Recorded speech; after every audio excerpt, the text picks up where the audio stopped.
there's a method to my madness here with this. Not that there's often a method to any form of madness, but this is my horoscope for today. It doesn't bode well for a guy that's in this business. It never does. The horoscope begins. Keep your opinions to yourself today. All right, we'll see you guys tomorrow. I was going to say, how do you do that? Keep your opinions to yourself today, because if the powers that be, now this would have applied when we were working in, terrestrial structured radio with management that was all paranoid about their own position and really had no idea what you were doing on the air. That was the interesting thing about that business. It's like they didn't give a flying one what you did on the air. They would formulate a quick opinion about whether they liked your show or not, and if it was even remotely unconventional, they didn't like it right away. All right, so keep your opinions to yourself today, because if the powers that be consider what you say to be over the top or in poor taste, it could cost you dearly. Try to remember that not everyone shares your offbeat sense of humor, which is a shame. See, now, gods of astrology have made amends there and said, you know what? They don't get you, but realize that, and you're a lot safer just saying nothing. So no Trump stuff today, all right? Okay, thanks. What were you doing with those documents, honey boy? I mean, what the hell was that? The time. Wake up with Defo, joined by Lubie. Welcome to the Defo Show. Let's go. I like that. You're already ready to end the show, and that might be appropriate. Good morning, everybody. Great to be with you on this fine Friday, a Degenerate Friday here on the Defo Show. And South Florida Live expands its horizons into total and ultimate degeneracy on these Fridays.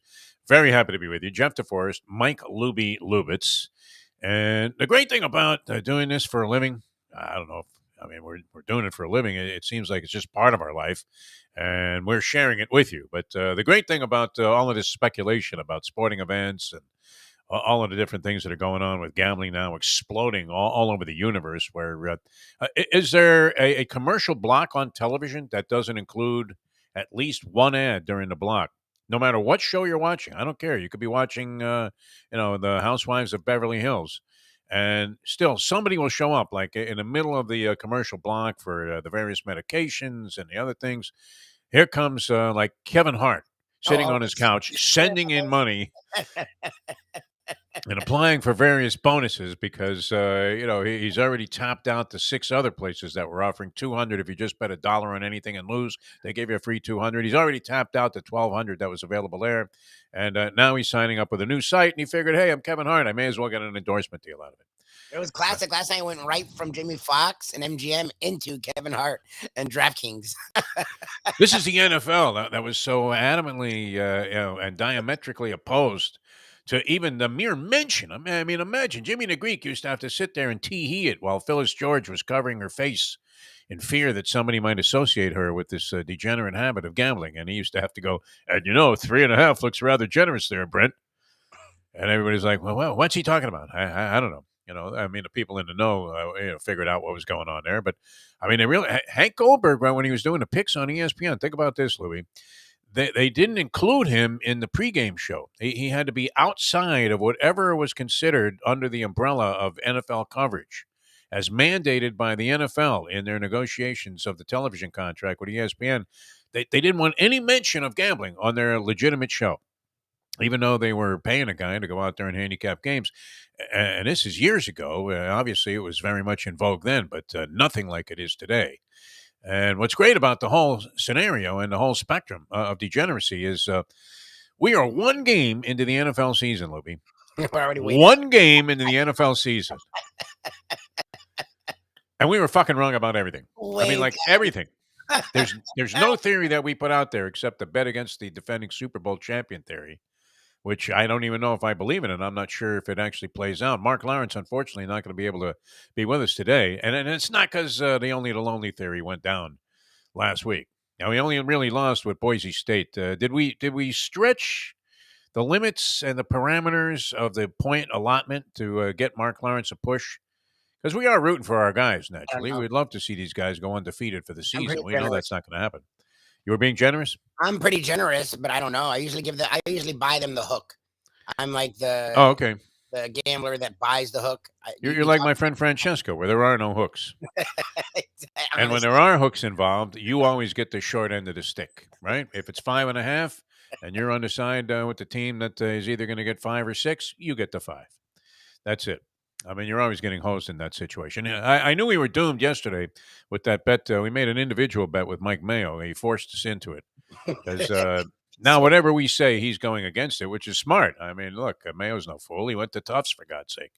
Yep. London School of Finance. You don't think that they mention a few things about Lubie and Defo and whatever that was, whatever 101 course you take at the London School of Finance? Exactly. Business acumen 101. When you see two fools that can easily be separated from their money, jump on the other side of every wager that they propose. Oh my God. Now, I was speculating. I don't know that. I mean, I'm not backing out of this. I'm not making excuses. It wasn't like I said, hey, people, why don't you go out there and bet every dime that you have that you can get your hands on the Rams last night? I just said it was odd that the defending Super Bowl champion at home was an underdog to the Buffalo Bills, who I thought, they're strong contenders, but I don't know. Are they winning the Super Bowl? They are now even a stronger favorite, a heavier favorite to win the Super Bowl this year after last night's bludgeoning of the Los Angeles Rams, defending Super Bowl champions, who may as well have been the Cleveland Browns, who may as well have been any nondescript team that you could watch this year, because they look like absolute.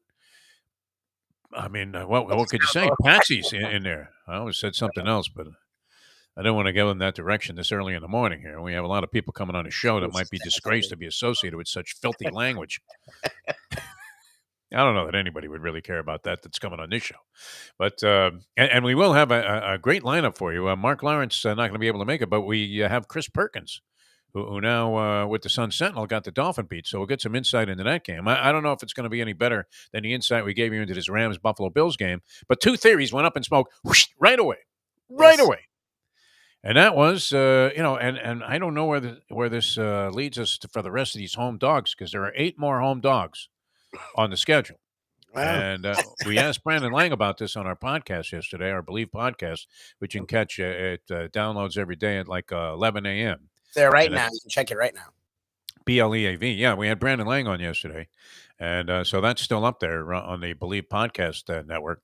And we asked him about that, because these are common theories. There's a theory in baseball that we've espoused for years. It's not my theory, but it's been out there historically forever.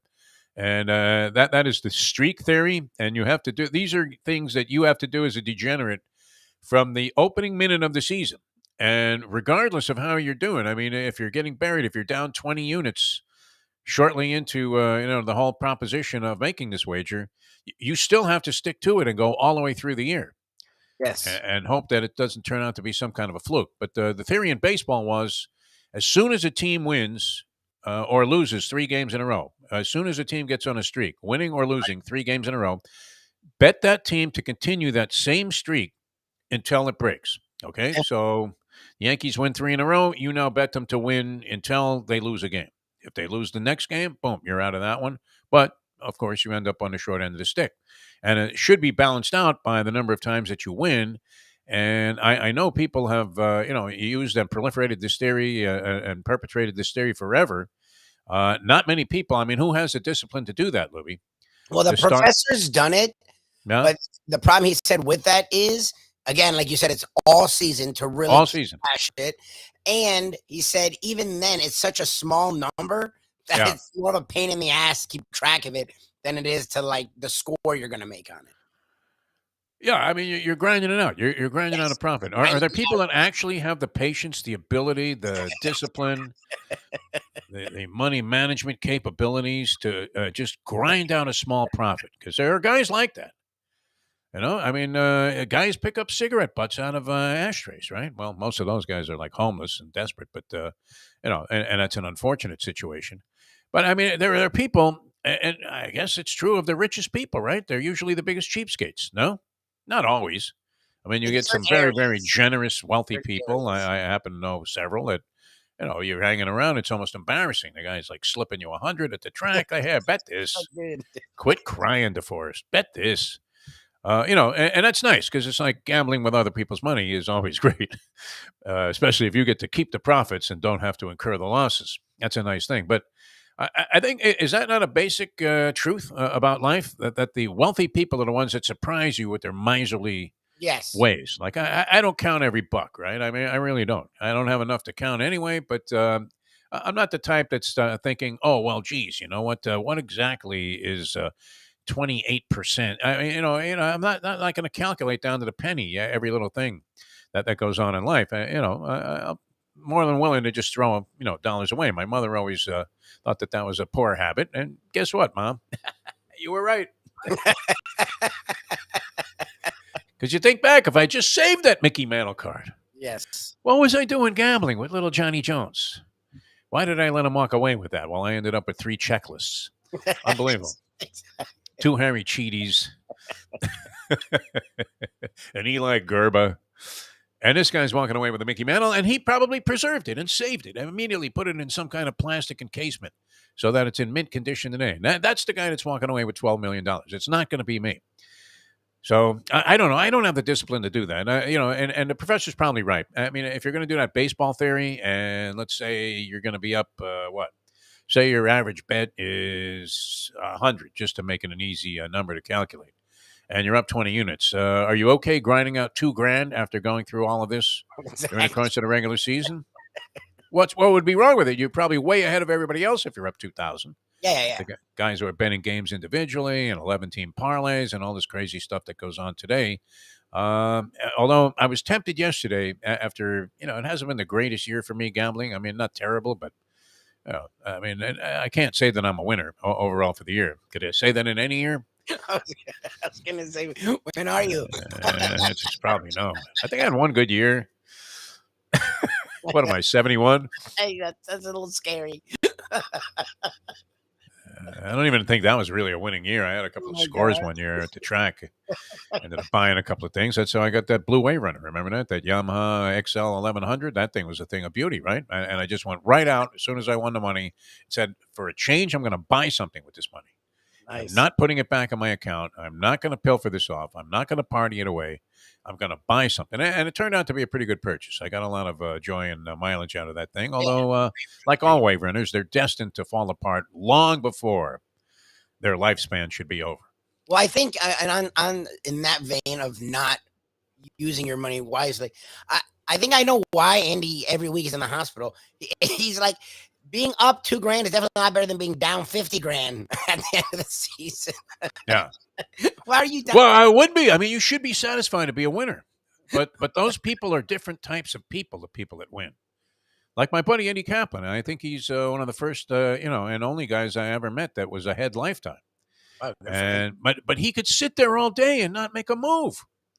All day in a race book, right? I'm up there every race. Laurel is off in 2 minutes. This one's going in a minute and a half. I got a back wheeler favorite over here. I got a 7.5 working here.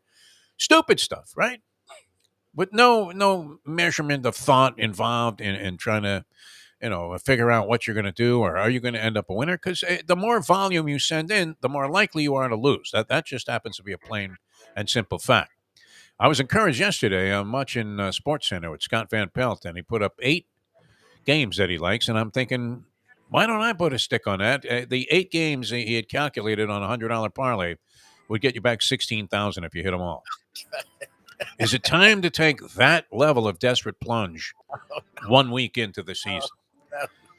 Because we couldn't have been any more wrong than we were about 2 basic things. I wasn't sold on the Buffalo Bills. They look great. Great. 7 sacks of Stafford. I mean, how many picks were there in the game? 4? I believe. I don't know that all of them were Stafford's. I think, did Sam Bradford come in and relieve Stafford at the end of that ball game? Did I see that? I don't know. Is that possible? Is Sam Bradford still alive? He's on the Rams as a backup quarterback? Is he an NFL quarterback? No, Stafford played the whole game. Oh, he did? Okay.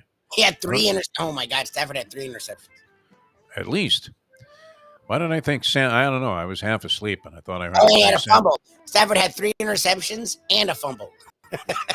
Well, and the Bills had 3 first-half turnovers. Otherwise, this game, it already was a blowout. It was one of the worst blowouts of a defending Super Bowl champion in their ensuing season opener in NFL history. They lose by 21. So we told you the Bills aren't going to win the championship. They're a cinch. They should have handed them the Lombardi even when it was 10-10 at halftime. They're out there anyway. Is the Super Bowl being played in L.A.? It's got to be due for SoFi Stadium if it hasn't been played there already. Last year? Oh, they should play there every year. They love this Kroenke guy, even though he buried the National Football League by leaving St. Louis. With didn't the league have to chip in like $800 million or something in the city's lawsuit that he broke the lease there? But they love Kroenke because he kind of built his own stadium, and it's a spectacular building according to all reports. Isn't it also? Is it where the old LA Forum was and Hollywood Park Racetrack? No idea. Is that where that SoFi Stadium is located? I want to say yes to that. Well, it wasn't the greatest of neighborhoods to travel to. But I guess if you're going to a ball game, you suddenly feel safe, even though you're traveling through the hood. Doesn't matter. Well, why is that, right? You walk into the old Miami Arena there. Not that the new Miami Arena is, in that much better of a location, but for some reason, if you're on Biscayne Boulevard, it's better than being on those side streets in the middle of the night, right? Just ask Jan Stevenson, the golfer, carjacked right in front of the arena there in its opening season. All right, so the Bills looked great. Whoever thought that the Bills weren't very good, I didn't say. I never said they weren't very good, but I still don't know that they win the championship. But they're now plus 550. They went into that plus 600 to win the Super Bowl, so that dropped like by a half a point.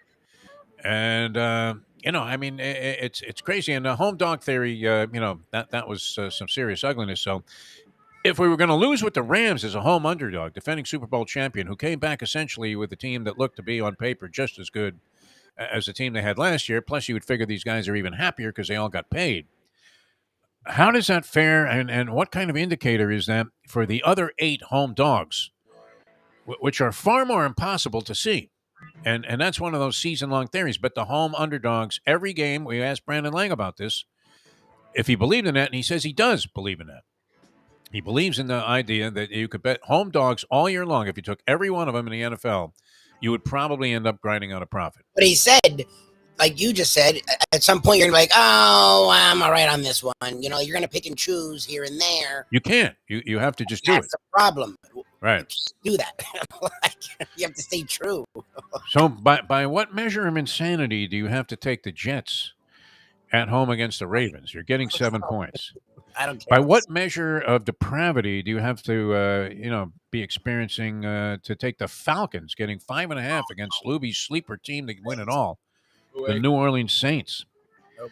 By what measure of just absolute incredible stupidity do you have to, be experiencing to take the Bears against the 49ers, getting 6.5? How about the Lions getting 4 from the Eagles? Everybody, seems to feel the wise guys all like the Eagles to be a pretty good team this year. Yeah. Can you really call your bookmaker and say, give me the Texans plus 7?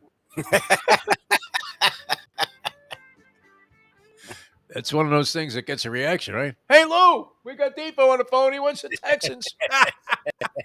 No limit? Okay, yeah, we won't cap it. No cap on this one for you, Defo. What else? I mean, the Cardinals, that would be the one I think maybe has like a half a shot, right, to at least be believable. The Cardinals, who were pretty good at the beginning of last year, I don't know, can they get it back together again? What do you think? They're taking on the Chiefs. They're at home against the Chiefs, getting 6 against the Chiefs. But we don't know. I mean, what's going to happen with the Chiefs? You X out Tyreek Hill, are they just going to be able to? I mean, if this guy was worth 18 draft picks and a bunch of players, how easy is it to replace him? Can you just look at the Chiefs roster and go, no problem, man. They lost Tyreek Hill, so what? No big deal.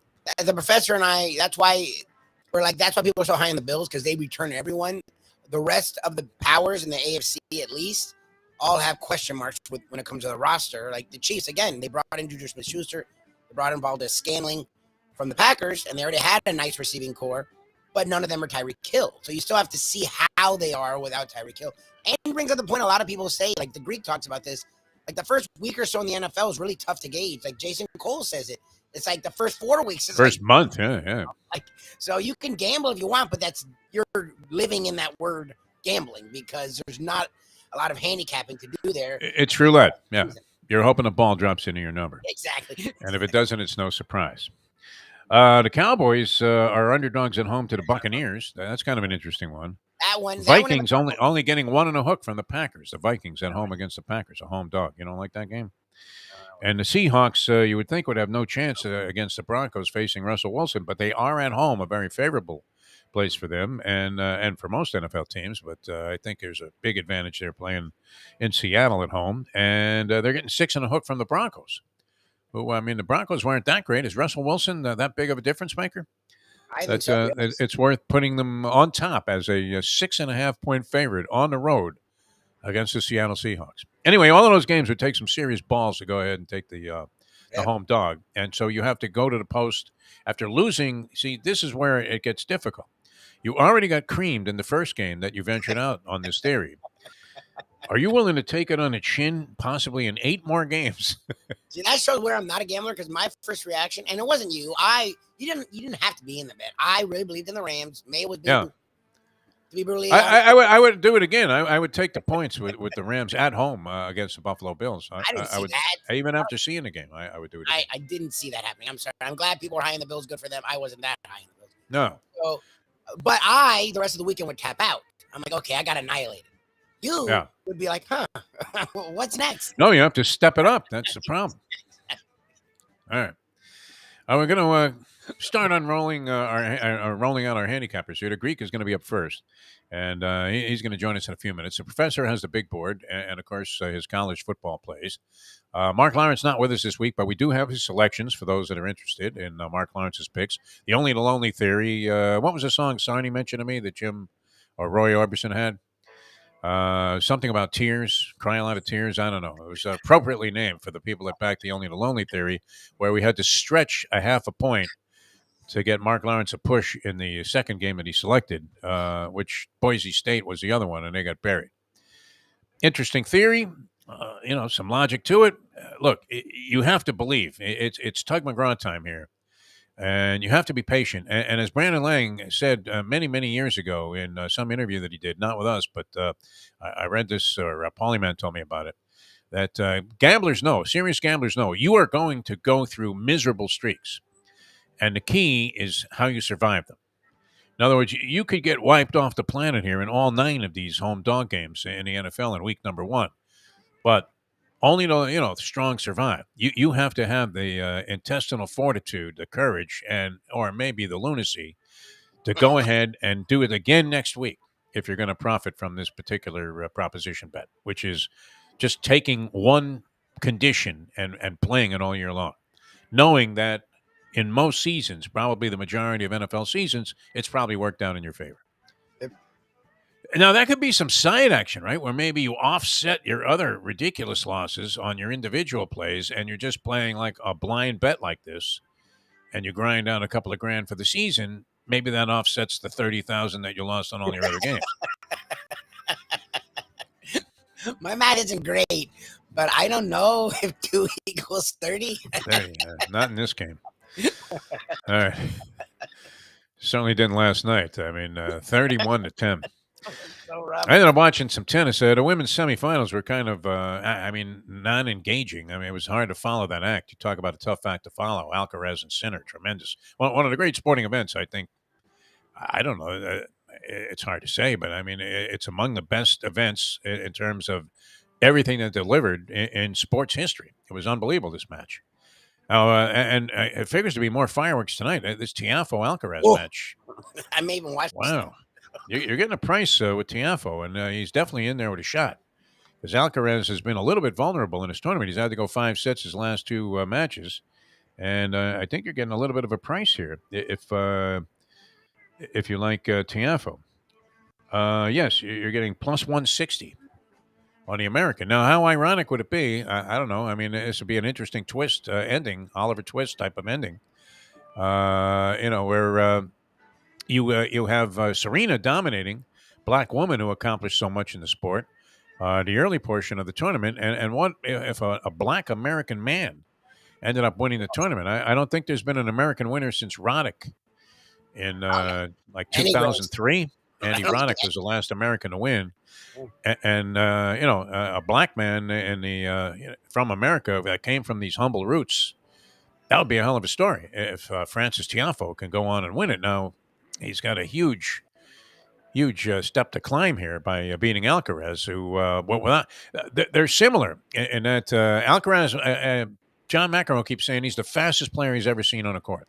He covers ground and he digs for every ball, and he loves it. And he's infused with the crowd there. I mean, he really knows how to get people. The crowd will be favoring Tiafoe today, but Alcaraz is extremely popular with all crowds, and especially the crowd in New York, because they love this guy's style of play. It's great. It's all out, balls to the wall, and fantastic, spectacular shot making, and just unbelievable, relentless competitiveness. So this could be, I don't know, it'd be tough to top that center match with Alcaraz, but you might see that later on today. That might be the best sporting event that we've seen here in a long, long time. Tiafoe, I hope it lives up to what your expectations would be, because both guys are playing great, and they both do similar things. So it'll be a lot of fun. All right, the Greek coming up here, and we'll have his selections on the card here. College and pro football. He's 1-1 last week. He was the one guy that actually was on the winning side, I think. No, the professor. No, loser. He was our best guy. The Greek. 1-1. All right, so we got you one guy at 500 last week. But fear not, people. We're just getting started here. We're just rolling up our sleeves and getting ready. Dead wrong about everything with this Bills game. Bills are going to win the Super Bowl, and the home dog thing right off the bat there, we get socked in the face. And Mayo kept calling this like a sucker line as he was trying to entice us into playing against him. He liked the Buffalo Bills yesterday. I'm not sure it was a sucker line. I mean, I think it was somewhat appropriate because everybody has the Bills' favorite to win the Super Bowl.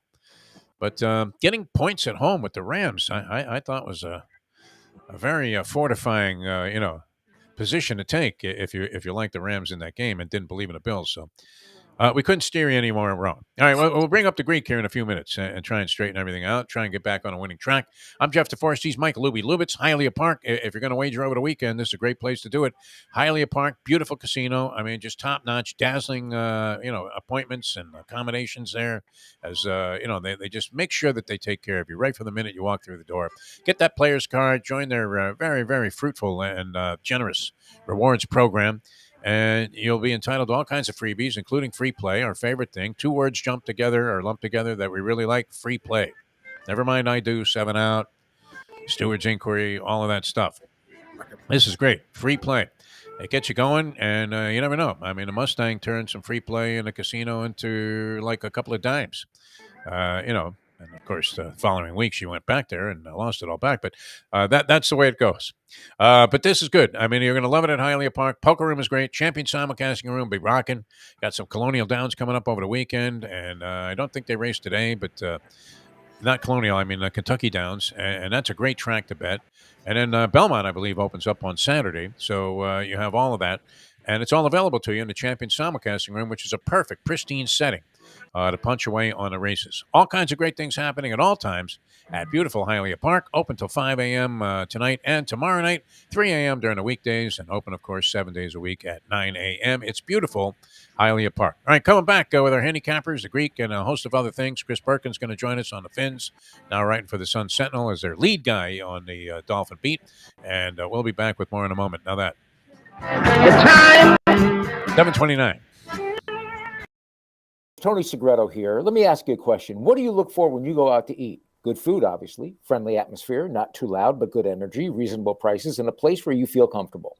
All those ingredients, no pun meant there, are hard to find unless you're talking about the Texas Roadhouse. You see, they encompass all of those attributes. Really, really good food, amazing atmosphere, good for a family, good for a date, or just a night out for yourself, and prices that will make you extremely happy. Their ribs unmatched. Steaks hand-cut every day. Everything, and I mean everything, is made on site, including their incredible bread. It's the one day, folks, that you can forget about low-carb diets. Trust me when I tell you, Texas Roadhouse, your restaurant, your destination when you say, where should we go and eat tonight? From the newly renovated sports bar to the beautiful bayside views captured at the Tiki Bar, Jimmy Johnson's Big Chill has it all. Located at mile marker 104, the Big Chill also offers waterfront dining while experiencing breathtaking sunset views of the Florida Keys. It's simply the hottest spot in the Keys to cool off. That's Jimmy Johnson's Big Chill at mile marker 104 in Key Largo. For more information, call today at 305-453-9066. Tangeli, were you a member of the Corleone family? Did you serve under the Capo regime under Vito Corleone, also known as the Godfather? I never knew no Godfather.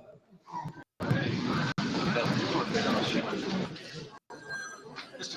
Tangeli, you You are contradicting a sworn statement you previously made to me and signed.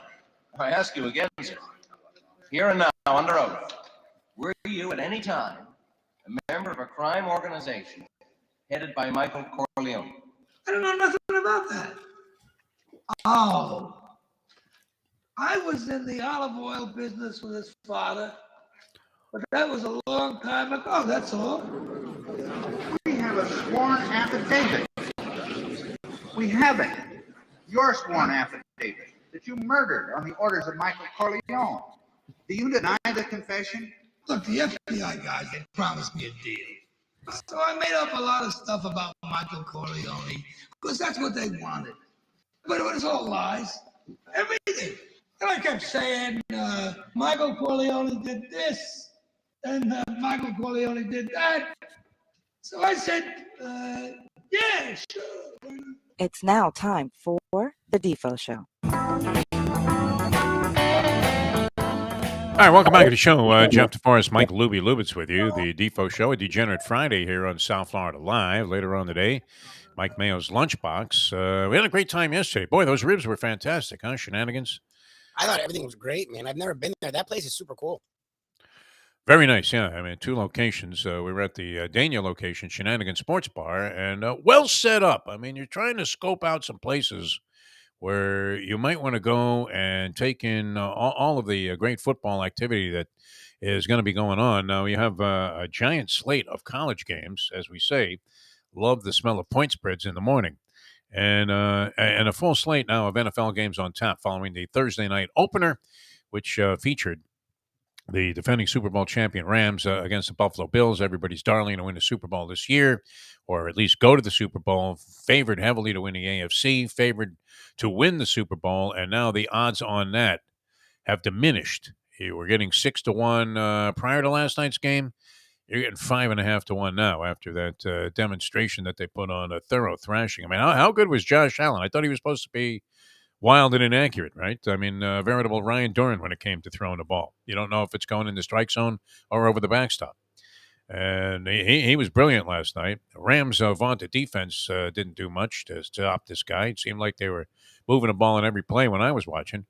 And they just throttled the Los Angeles Rams. So if you were a believer in the Buffalo Bills, maybe that conviction that you had was justified. I was not necessarily. I don't know. I mean, to win the championship, I guess the common rhetoric is that, you have so many teams in the AFC with the possibility of winning that title. And only a handful of teams in the NFC, one of which, of course, was the Los Angeles Rams, but they hardly looked like championship material last night. I thought McVay was going to resign, right? This always comes on the heels of massive amounts of money being doled out for coaches and general managers. They just extended both McVay and the GM of the Los Angeles Rams like into 2051 at like $8 trillion. It was interesting, too, yesterday because we were sitting there at Shenanigans and watching the Crawl there on ESPN, which they had the coverage up while we were there having lunch yesterday. Outstanding, man. Those blackened grilled wings. Amazing. Very, very nice. Yeah, that's a good spot. The Dabo Swinney just signed a 10-year contract extension for $115 million to coach Clemson into like 2036 or something like that. Imagine that. I remember interviewing a very humble Dabo Swinney when he first got the Clemson job. I don't know that you could have envisioned this taking place. I thought, and I'm not a giant Dabo Swinney fan anymore, but at the time, he won me over. And I thought, wow, if this guy was sitting in the living room of some kid and with the parents, that there's no way that they would say no to him. He was a wide receivers coach. What do you mean? When they hired him, Clemson fans were like, who the hell is this guy? And he wasn't good the first 3 years. So he needed to be very humble and like media friendly because he was about to lose his job. Yeah, he was great. They used to always feed us the visiting coach. Most of the time, they would come on if the team was playing the University of Miami. It was fairly common, to call the opponent and get to the SID's office and say, hey, we'd like to interview the coach before the game. And they were very accommodating about that, especially at that time. I don't imagine it would be as easy to get Dabo on a show. Where was I working at the time? 640? Radio Sports or whatever. I mean, that was radio purgatory. right? So the likelihood that a coach of this caliber, making $11.5 million a season for the next 10 years, would come on and accommodate you and say, yeah, very graciously, no problem. Yeah, as much time as you need. But I was very impressed with Dabo Swinney. It's just that when they tell you it's all about the kids, that's immediately what struck me. And he, at that point in time, I couldn't have sounded any more humble. I don't know that he's that way today. What do you think? I think he's a phony piece of crap. I can't stand Dabo Swinney. He's had known racists on his staff. He talks about God and character, and then doesn't want to. Perfect leader for kids. Yes. Yeah, exactly. I mean, no, he's shown himself to be a phony, baloney piece of garbage. I'm not a fan of Dabo in any way. Yeah, I mean, you can have any TV evangelist coaching a team, and they'd be espousing the same virtues, and in the meantime, just going in the back room there, and who knows what the hell they're doing. All right, the Greek, it's a stiff job, but the Greek, it might be my fault because we were supposed to talk to the Greek a little bit earlier, and he's a very busy man. I'm sure, I don't know, if we got past the time we were supposed to call him, maybe he just says, you know what, screw these guys. No. So I don't have the Greek. We'll try and get his selections if we connect with him later on, and we'll pass those along to you. Mark Lawrence, now we have Mark Lawrence's picks, right, Lubie? You want to unveil those? Let's do that. And then we'll come back and bring the professor up here. Sounds like a plan. All right. So in the college football world, and we talked about this. Is there a theory? Was there a theory involved? Semi-theories. He actually, and I don't think he's watching, but he lost his best friend this week. So he wasn't going to, and he told me this yesterday. So I guess he was trying to get to a place where he could do the show, and it just wasn't going to happen. Yeah. But he still wanted to get his picks out. So I appreciate his persistence and his consistency. No, he's always been great, man. Mark Lawrence, fantastic with us. Going through a tough time, and he still find a way to get the picks. So there wasn't any theories, but look, I think his friend would probably respect the fact that he's still going to gamble this weekend. I'm sure. I would imagine if he knew Mark Lawrence. Well, no, it's his best friend, so I'm sure he's right there with him. So here's the thing: when you do dogs every week, I'm looking at these plays and I'm like, I don't know. It's like when Ken and I make fun of the handicappers who talk about like the 8th man on an NBA team getting over under 4 rebounds. It's like, okay, who cares about that? Like, even if that wins, like, you have to watch the game to win. Like, so some of these games to me, so his college football games are BC +3 over ET. And again, okay. And Kansas +14 over West Virginia. Again, so now you have to watch Kansas versus West Virginia. In the NFL, these are the 2 games we both thought may be home dogs that work. Arizona +6, or Arizona getting 6 over Kansas City, and Dallas getting, I bumped it up to 3. Dallas getting 3 over Tampa Bay. Is this right? I mean, you have a couple of college games today, and then just a giant slate on Saturday. Wow. The games are sort of that's the problem with this week. UCF. What's up with UCF? Somebody, a wise guy, I remember I mentioned this on the show. A wise guy said that he thought that UCF, he was writing, I guess, on CBS Sportsline, was the best college football team in the state of Florida.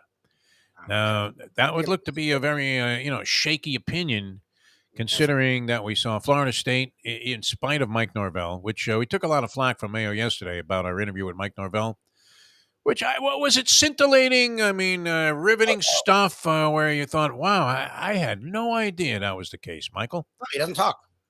I've said he talks. He speaks in coach, generalities. That's what a lot of these guys do. I mean, a lot of them do. Even the guys that you think are brilliant interviewing. Well, there are some guys, they immediately engage you in their conversation. A guy like Rick Pitino, right away, they're thinking, wow. Yeah. Pat Riley, when he was coaching. I mean, it's a whole different type of coach speak. It's not even coach speak. But the majority of coaches, I would say, that you interview, probably, 80%, maybe more, are strictly coach speak. Yeah. Cliches, generalities, and, these kind of, statements that really don't have any teeth to them. Okay, we're going to go out there and try and win as many games as we're capable of winning. What does that mean? It's football coaches, because remember, we've never had a better time than talking to college basketball coaches, and we love they're great, yeah. And we liked Hamilton. So it's, for some reason, football and college football coaches are trained, say nothing, give them nothing, and they're great at that. Well, maybe there is no great depth to all of this analysis that we do. Maybe. No, it's very possible. It's all just bullshit. I mean, it's very possible that all of these sporting conversations are completely and totally unnecessary because, look, nobody knows, right? I mean, nobody really knows what the hell is going to go on there. I mean, you can see blatant mismatches sometimes.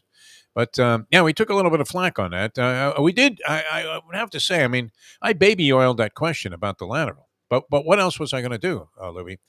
Mayo thought I was backtracking and making excuses and getting all defensive about it. I have a general philosophy, and it relates to that thing. We've talked about these kind of incidents where Jimmy Calhoun, there, the coach of Connecticut, is known now to be or was at the time it came out, he's the highest paid state employee. Making like $1 million and change or whatever it was. The highest paid state employee in the state of Connecticut, and some guy is. Maybe rightfully so, questioning that. But, after a ball game probably isn't the time for some magazine guy to, take the podium there and start grilling this guy about how he feels about, does he feel any guilt about taking his salary? When, there are other people doing much more worthwhile endeavors that, are more meaningful to the human condition than a basketball team. And they're not making this kind of cash. And you're thinking, all right, if he gets an interview with Calhoun and, he throws those questions at him, sort of privately, and then wants to write about him, if Calhoun doesn't answer or whatever, he gives his reaction, fine. But at this press conference, it's probably not appropriate to just continue to badger the guy about this subject because it's your own individual agenda that you're pursuing there. Correct? I mean, would you say that's true?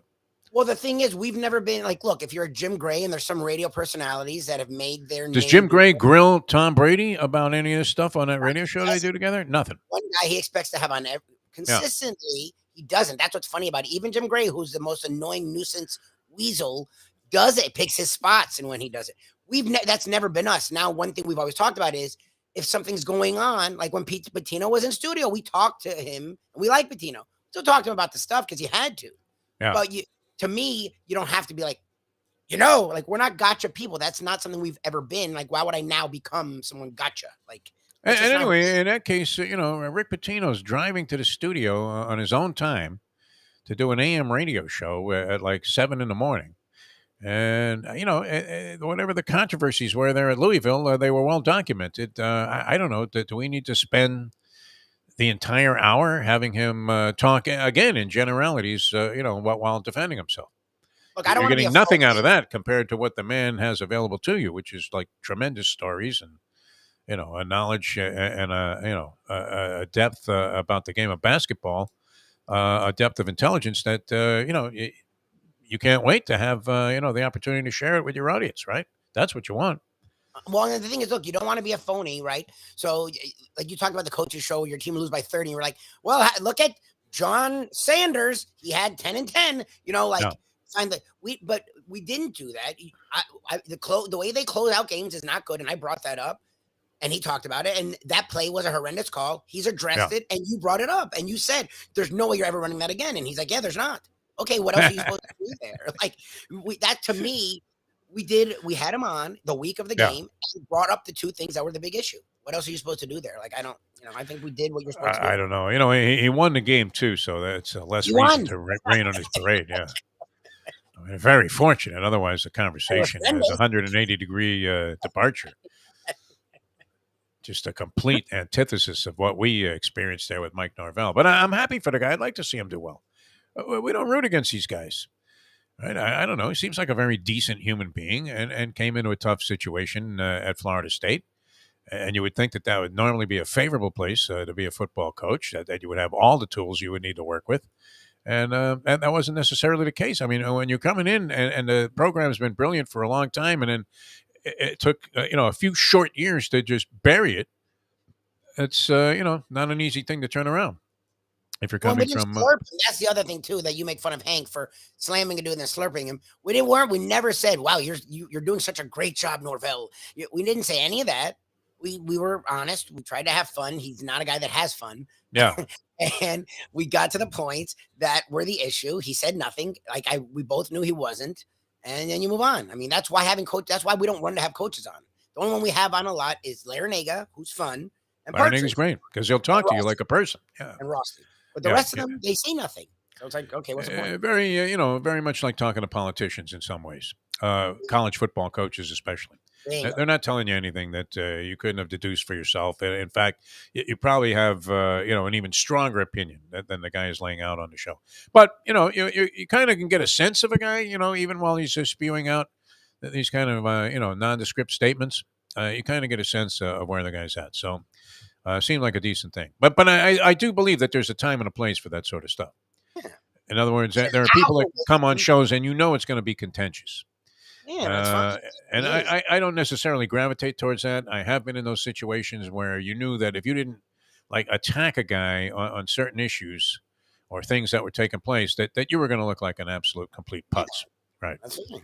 And you wouldn't be doing your job. I don't know that this was the case there because everybody knows that play was the dumbest play call in the history of college football, including Norvell. Let's get to the professor here. We have him coming up, and then he's there. Beautiful, man. Yeah, professor looking good today. Go right into the professor. I like that, Libby. Did you spill something on your shirt? What happened there? Or is that like part of the fashion design? My coffee spilled. Oh, okay. It's appropriate for this show, right? Have some ink stained wretch with a big mustard stain on his shirt sitting in the press box. Professor, how are you, my friend? I'm good, Dave. How are you? I'm good, because it's great. We started right out dead wrong about everything, right? But the Rams were a good pick last night, getting 2.5 at home, and didn't think the Buffalo Bills were as, vaunted as everybody was making them out to be, and they look great, and the Rams look like shit, and the home dog theory right now is 0-1 in the National Football League. Other than that, we're good. I mean, I think that's par for the course, too. Why not start out looking like a fool? There you go. If you don't like the picks, double your money back on those free picks. Exactly. Next week. No, you had a good call. I mean, in that Florida game, that was excellent. You were on top. I had a lot of bad ones to go with it, so I too started off How you feeling? by absolutely burying you to start the season. The NFL, you could probably make some excuses. Does the same apply to college football, where you need to see one or two before you start sending it in with both fists? Well, I think that's always the case in any sport. Like if you're going full barrel right out of the gate, you're going to often run into trouble. Although we've had some good luck over the years with some of these out of conference games, just not last week, particularly with Mike Norvell and Lubie Seminoles. Although thanks to Mike Norvell for doing absolutely everything he could to keep LSU in that game. Yeah. I would honestly say overall the whole theme for college football week 1 was if you didn't get absolutely screwed by a kicker in week 1 at some point, then you're not a real college football gambler, because there were like 40 games that somehow featured a kicker absolutely screwing the gamblers throughout the course of that slate. Yeah. There was hope there, though.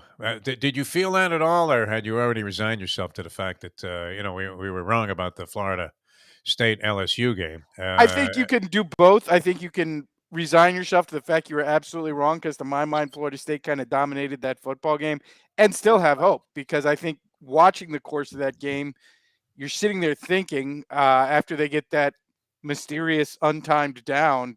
If they score here and tie the game, the way the game's going, they are 100% going to win this game in overtime.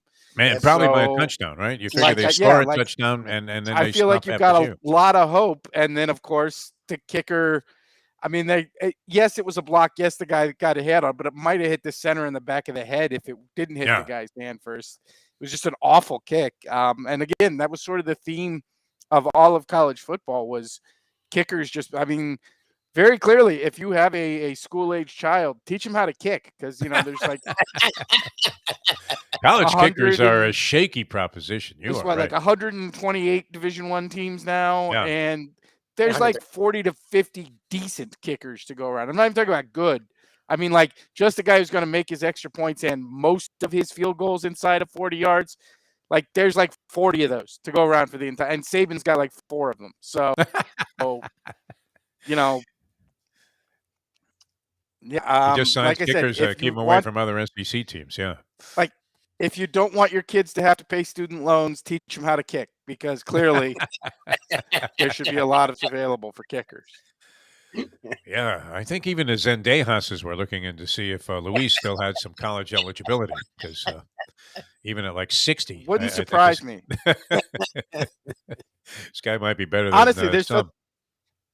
Like 5 years from now, there's probably going to be like 12 Grammaticas kicking various schools around the country. Did he have a secret Even family the daughters, like Bartolo Colon, Martine Grammatica? Well, there were 2 of them, and I think they came from a family with something like 6 kids. So 2 times 6. I figure even the girls are going to get scholarships. So. Yeah. They might be trying to dig up Pete Gogolak at some point, to come back and kick. All right. Well, I mean, it was weird. Have you? I mean, surely you've experienced this with all of the wagers that you've made in your lifetime, but here you are, hopelessly out of it, man. They muffed a punt. I don't know that Florida State needs to do anything except get the clock down to whatever marginal levels they could. They're going in. Looks like for the touchdown. People are debating whether it would be advantageous. The announcers were debating whether it would be advantageous to do a little gator flop and allow the guy to score, so you would have a better chance mathematically. Correct. Having 2 possessions in the last couple of minutes than you would of going 99 yards with like a minute to go. They do it. They go Horace Copeland, 99 yards. And, you're sitting there. I mean, I'm thinking, geez, we have a chance to be vindicated here. Yes. You're clearly on the wrong side. You have a chance to come back and give Florida State a horrible bad beat, and the X point is awful. Yeah, I mean, again, how could that be? I mean, that's just the not theme of just. the entire weekend. Cincinnati had 5 empty red zone trips in either a push or a very tough loss, depending on where you bet the game against Arkansas. I mean, just all around the country, it was. Kicker screws you. The West Virginia Pitt game, we missed a bunny. I mean, everywhere you looked, the kicker beat you. So, all right, it was ugliness. All right, where does that leave us for this week? I would imagine you're still coming in with, a very healthy dose of confidence on your college football plays. All right. Where does that leave us? It leaves us with a very shaky card overall. Particularly some of the feature games are kind of I guess we can start with Alabama and Texas, which is the one everybody's talking about, a noon kickoff. Sort of a weird situation here. Of course, we know the stat. Nick Saban was, I believe, 21 or 22-0 against his assistants coming into the last month of last year, and then went 1-2 to close the season against his former assistants. So how's he going to do against Sark? I think he's going to beat the holy hell out of Sark, who's super quarterback.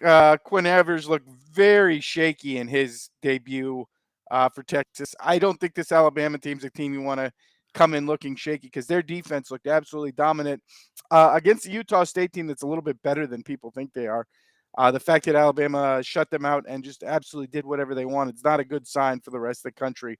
Come on in here. So not necessarily recommending this one because 21, it was 20 yesterday, is pretty steep hay to bail, but I would not be surprised to see Alabama walk into Texas and deliver an absolute beatdown to the Longhorns here. And we know Nick, he likes to campaign, and he likes that number 1 ranking. And, the way Georgia looked in week 1, I think you're going to see some competition to keep that spot going. I think Georgia's going to attract a lot of number 1 votes. So I wouldn't be surprised to see Saban not only come in here and get a win, but do a little presentation for the voters out there. Sark will be back on the sauce, I think, after this one, is what you're implying. And we don't wish that on anybody, but no. I mean, did you see the look on Brian Kelly? Did he not look a whiter shade of pale? Didn't he deserve it? There? Wow. It was horrendous all game. The last 4 minutes. I mean, honestly, $800 million for what they were thinking down there in Voodoo Land. It's very difficult to imagine any team having a worse start than Brian. Yeah. I mean, look, you bring in your transfer quarterback from Arizona State, and he refuses to throw the football. He's looked like he died. Yeah. I don't know if Jaden Daniels was confused about whether you're allowed to forward pass during the game, first 3 quarters of the game.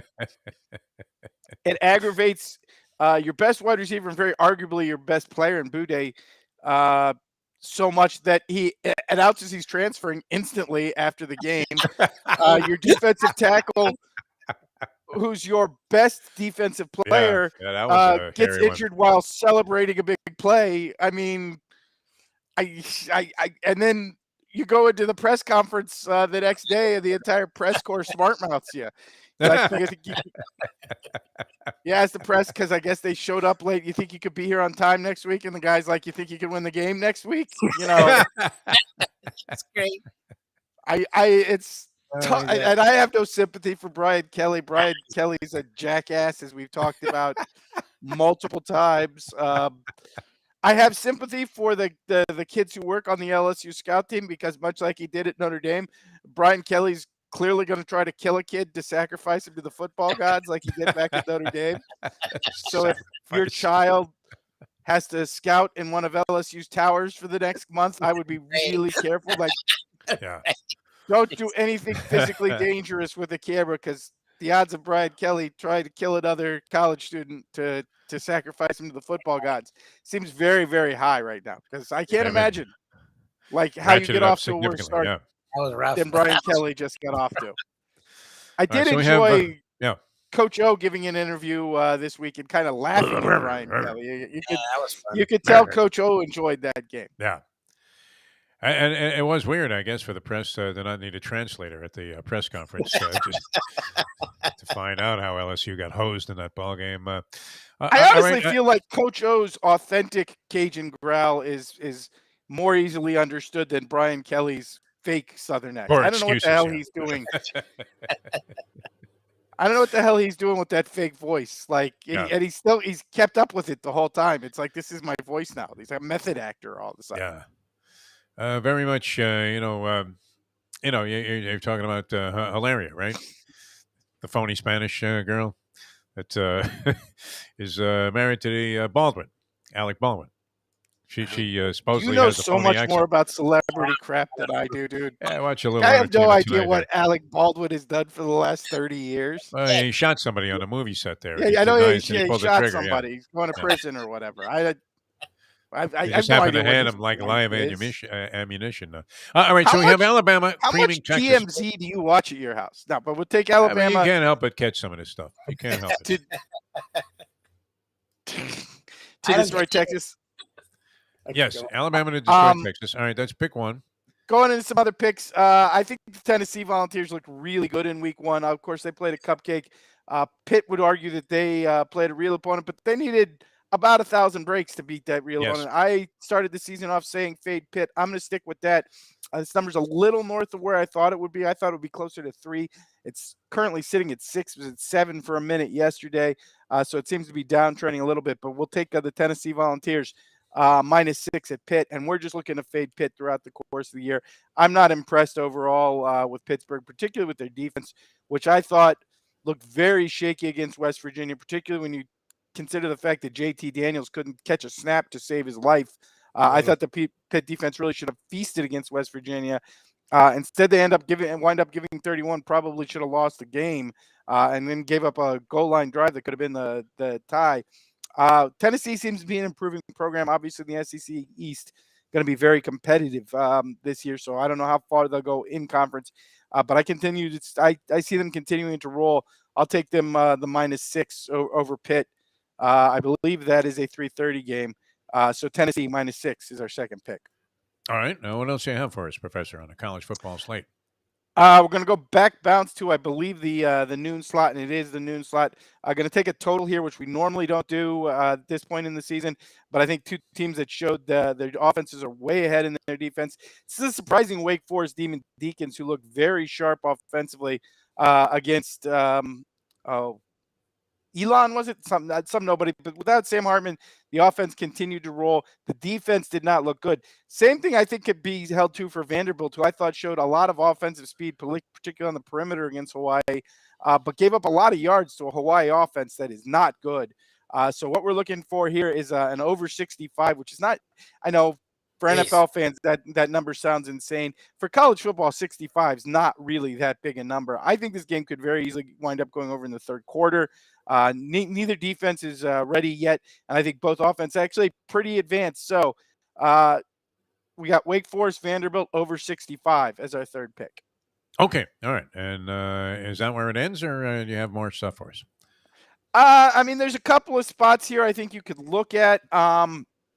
If you're looking for an overreaction game, I think people are making way too much out of that Iowa-South Dakota State game and acting like Iowa is the end of the world. I've heard some places that line may have swung as much as 6 points.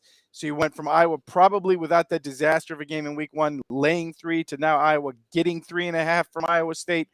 Iowa State, all credit in the world to Matt Campbell, but they lost a lot. They lost Purdy, their quarterback. They lost Breece Hall. They lost both their tight ends, who were their feature pieces in the passing game. They lost, I believe, 7 starters on defense. I don't really see any reason for them to be favored over Iowa in this spot. So I would look at the classic line overreaction, everybody jumping off Iowa after that terrible spot, and look at Iowa in this spot over Iowa State. All right, we've come to the moment of truth here on the program, a Degenerate Friday. That's the professor, Mike Lubie Lewitz. I'm Jeff DeForest, the Defo Show here. South Florida Live, and the fan favorite of these Degenerate Friday sessions has become, and I think rightfully so, the professor's big board. And everybody looking forward to it. So what do you have for us on the big board this week, Professor? Well, Defo, there's a lot of things. We could have done something about the Queen, but disrespectful about the Queen was necessarily the best move because I'm not Irish. Although I respect the fact that the Irish people are the only ones that are out there saying "screw the Queen" on the day that she dies and then after she dies. There was a Deadpool nearly a lot of respect. I heard about this. The Deadpool nearly a dead heat with Bernard Shaw checking out, and there was going to be some question there. Yeah. Number one, who the hell is throwing Bernard Shaw into a Deadpool in 2020? Well, he wasn't in the pool. It turned out he was not one of the names. Yeah. Who the hell has paid any attention to Bernard Shaw for like the last 30 years? Like I don't. Those are the kind of guys that win the pool, though. I mean, it happens. Yeah, old news guys. And secondly, kind of Deadpool are you in that lets a 96-year-old into the Deadpool? Like has she been on the board for 30 years? Is that I don't think understand. So. Yeah, I think she dropped in there in the 90s. No disrespect to whoever runs your Deadpool, but like you got to cap the age at some point. You can't have a 96-year-old in the Deadpool. That's just it's not all age though. I had Ozzy Osbourne a few months back, and he looked like he was ready to go, and now he's fine. He's doing like the anthem at the Super Bowl. It's unbelievable. I agree, but again, that's the reason you put the 2 qualifications in every Deadpool I've been is there's an age cap. Most of the ones I've been, it's at 70, and then there's you can't have a pre-existing known disease. Yes, coming in. So like I don't feel those conditions don't prevail. This Deadpool is operated out of Tijuana, Mexico. Okay, even though we pay locally here. Like I feel like you have an actual funeral home running the Deadpool. That's you get paid in that's pesos. How you get these because they're actually rooting for these people to die for the business. What was that corrupt funeral home up in Del Rey where they like stacking bodies on top of bodies? I feel like Fred that's Hunter went who's out of running your business. Deadpool. Yeah, I don't know. Was he involved in any of these shenanigans? I'm not sure with phony stiffs. All right, let's get to the big board. All right, obviously, got to go along with the trend that everybody's talking about this week, and that is the big board of NFL storylines 2022. Got to follow along with what everybody's talking about, and that is, of course, well, now it's the Queen. But before the Queen kicked off yesterday, all anybody was talking about is the start of the NFL season. So we're going to talk about it, and we're going to jump right in here with number 5, and that is everybody loves the NFL's stupidest coach, one Dan Campbell, except for us down here in Miami, who realize this man is a complete moron who I think learned to coach by watching movies about bad high school coaches. Yes, 100%. Like, here's kind my of Neanderthal question. in his thinking, yes. Do the people who love Dan Campbell so much, did they watch Varsity Blues and think John Voight is the good guy of the movie? Because, like, Dan Campbell perfectly fits coaching some high school in Texas that's got, like, a 5-page playbook that's been run since the mid-1960s, and his whole appeal is screaming at high school kids. Otherwise, I'm not getting it. This guy clearly doesn't know his ass from his elbow when it comes to X's and O's. From his staff, at least by results, doesn't seem like the staff knows much any better. So not the CEO. I don't really understand. And yes, I know he fits, quote unquote, the image of football. No, he fits the image of professional wrestling. Yes, he's giant and he's jacked up. But when have you ever seen a football coach who, I mean, this is not, the brain trust here. I honestly kind of feel like, did you ever see the movie Twins? Schwarzenegger. I feel like he's the twin to Dolphins coach Mike McDaniel. That'd be great. They are the antithesis of each other, you would think, from an intellectual standpoint. Yes. We were always wondering when he was going to eat like a live animal at halftime while being interviewed, being asked to talk about innocuous questions by the sideline reporter at halftime. What are you going to do differently, Coach, in the second half? Right. And this is my other thing with Dan Campbell, and it dates back to Miami, and now it's through Detroit. He is so inappropriately angry with everybody, but particularly the media. Just start screaming at people randomly for no reason. And like when you have results like Dan Campbell has produced as a head coach, you're going to get some not so friendly questions. Don't you start expecting that at some point?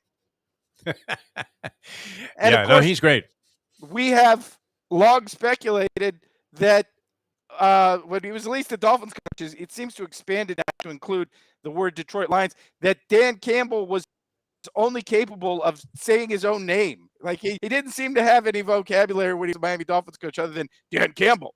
Dan Campbell? Dan Campbell. He's sad to Dan Campbell. I don't understand everybody's fascination with Dan Campbell. I don't get it whatsoever. Like I feel like there have been dozens of much more technically proficient coaches who repeatedly get fired, but in Detroit, they'll just take anything at this point. So, sure, we love Dan Campbell. Yeah, he's kind of running a battle of the superstars, it seems like, where he's got these guys in a tug of war. Whoever loses goes into quicksand. No, he's great. All right, that's number 5 on a big board of NFL 2022 storylines. He keeps acquiring are rough. I like your analysis there, because the players he keeps acquiring are roughly as athletic as Gabe Kaplan, too. Our number 4 storyline, we actually discussed this a few weeks ago, but we're going to keep noting this because it's probably my favorite storyline, and that is new places, same faces. Russell Wilson is still a huge dork no matter where he is. He can be in Seattle. He can be in Denver. And he shows up to Denver training camp wearing his own jersey, which presumably, because it was the first day of training camp and jerseys hadn't been issued yet, he had to go to Foot Locker and buy his own jersey to wear it to training camp. Shut up. We haven't seen the pictures out of his first costume party at Denver, but we all know, since Russell Wilson is pretty clearly a furry, that he's going to keep doing that kind of thing. So I would expect that to show up any minute now. Russell Wilson and Sierra's first weirdo costume party. And, for all the Broncos fans who are convinced that Russell Wilson's going to turn out their program, and they're going to win the AFC West, probably the NFL's most difficult division. I'd just like to remind you, Russell Wilson hasn't won a playoff game since 2014. Ooh, scathing indictment against Russell Wilson. That was a little cheesy. Showing up in his own jersey. That's kind of weak. It's beyond cheesy. It's the worst. But it goes perfectly with the overall pattern of Russell Wilson, who moved to Denver and bought himself a giant pickup truck that has clearly never been off-road and showed up driving that. It's like seeing Lubie at a Dolphin game with a Dolphin jersey on, but Lubie's name is on the back. Yes, it's my name. It always struck me as being a little odd. Yeah. All right, that's number 4, Russell Wilson. Storylines of 2022. Yes. Not going to be controversial here in Miami, but going to be controversial maybe with at least one member of this show and the rest of the national media, and that is the number 3 NFL storyline, which is how far up Justin Herbert's ass can the NFL media continue to climb, despite the fact that he's never even sniffed an NFL playoff game. Everybody has put Justin Herbert into like the top 3 all time already. And no matter what he does, he gets a haircut that makes him look like the biggest dork on the planet. And the NFL media loves him. He bulks up this year, and Pat McAfee and the rest of the NFL media love him. I kind of think that if Justin Herbert were Deshaun Watson and he were alleged sexually assault, we'd be hearing about how horrible all these massage women are, because that's how far up Justin Herbert's ass the NFL national media is at this point. We're right and there. I will tell you, I'm guilty. me as a huge and overly inappropriate fan of Joe Burrow at this point, it's like Joe Burrow played in the Super Bowl. He doesn't get half the love that Justin freaking Herbert did. And not only did he play in the Super Bowl, he took the Cincinnati freaking Bengals to the Super Bowl. No line. Yeah. And everybody still loves Justin Herbert 10 times as much as Joe Burrow. I don't get who's also, by the way, clearly far cooler than Justin Herbert. Cool. I don't get it whatsoever. I don't get why everybody has their head firmly jammed up Justin Herbert's rectum at this point. But seems to be the case. And I completely continue to expect that to be a major storyline in 2022, despite whatever failures he may actually have on the field, because that doesn't seem to slow things down whatsoever. Biggest mistake in Dolphins franchise history. There we go. Over Justin Herbert. I'm right there with you. I'm among those fools. The biggest mistake in Dolphins franchise history was hiring Brian Flores so we couldn't draft Joe Burrow. I have repeatedly explained that to you. Yeah. Burrow, it wasn't exactly like he had Anthony Munoz out there at left tackle either. All right. That's number 3. And Justin Herbert may be justified. And the professor continues with the big board top 2022 NFL stories. My not favorite, because I really used to like this guy, but it's unfortunately well on its way continuing in 2022. And that is Aaron Rodgers just keeps getting weirder and crazier as things go along, including this week. Aaron Rodgers' girlfriend, Blue of Earth, has returned from Burning Man with a special message about that she learned at Burning Man, which is apparently no matter who you are, quote, fucking special. So, I guess Aaron Rodgers, who's now getting tattoos that are inspired by a woman named Blue of Earth, is also, quote, fucking special. Yeah. I don't even really know what to say. So I used to be such an Aaron Rodgers fan, and you can see he dresses and acts like a 70s porn producer. I don't even really know what look he's going for at this point. I sort of got the John Wick thing. Not that I thought it was a smart idea, but I understood what look you're going for. At this point, I don't even know what it is you're trying for. You look like every coke dealer from L.A. in the mid 1980s. Well, think about it. I mean, the level of insanity. He let Danica Patrick drive his car while he was in it. How careless and reckless it's a you have to valid be, point. Donnie. Yeah. She never went 2 blocks without crashing. I mean, she was always the over/under was like 3 laps whenever she was driving a NASCAR. That's for sure. So he's a risk taker. There's no doubt. That's number 2. Yeah, that's number 2. All right, number 1 on the list. Number 1. This one doesn't make me sad. It just makes me laugh, and that is Tom Brady continues to get more plastic surgery. So, I don't know. Brilliant before and after. Yeah, brilliant. Is it to celebrate his upcoming divorce from Giselle? Is it because he's in mourning over the breakup of his family? I don't really know. Is it because he's clearly addicted to plastic surgery that we and honestly, speaking of look, what does Tom Brady go and tell his plastic surgeon? He's like, yeah, let's go for more of an AIDS patient. I want the look. He does look emaciated this year. I mean, he really does. I want to keep the hair, but otherwise, I'm going for the chemotherapy look. Yeah, like I don't get what you're going for there, Tom Brady, and I don't even disapprove of the whole Giselle thing. Let's be honest. No. We know you married her. You dumped the mother of your child to marry Giselle because Giselle was a billionaire, and you wanted to be a kept man. Like, again, we've talked about it before. Everybody hates on LeBron for not giving discounts. Tom Brady's giving discounts because he's spending Giselle's money. He has been for decades.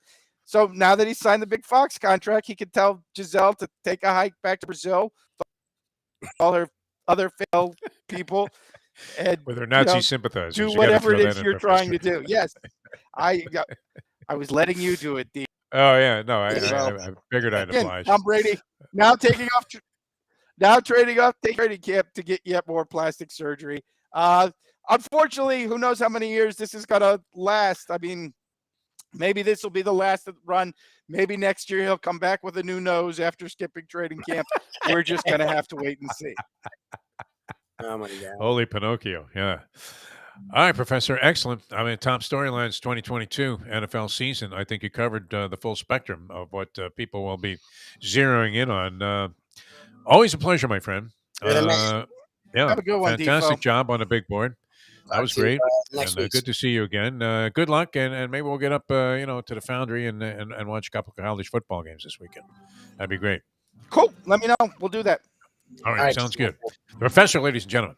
All right, Chris Perkins is going to join us here. We'll get the scoop, the skinny, on what's happening with the Miami Dolphins, who, see, I hate to even say this now because I actually thought the Dolphins looked pretty good there as 3.5-point favorites in this ballgame. I don't know. We'll take a short timeout here, right? Well, not even a short timeout. It'll just be a college first down.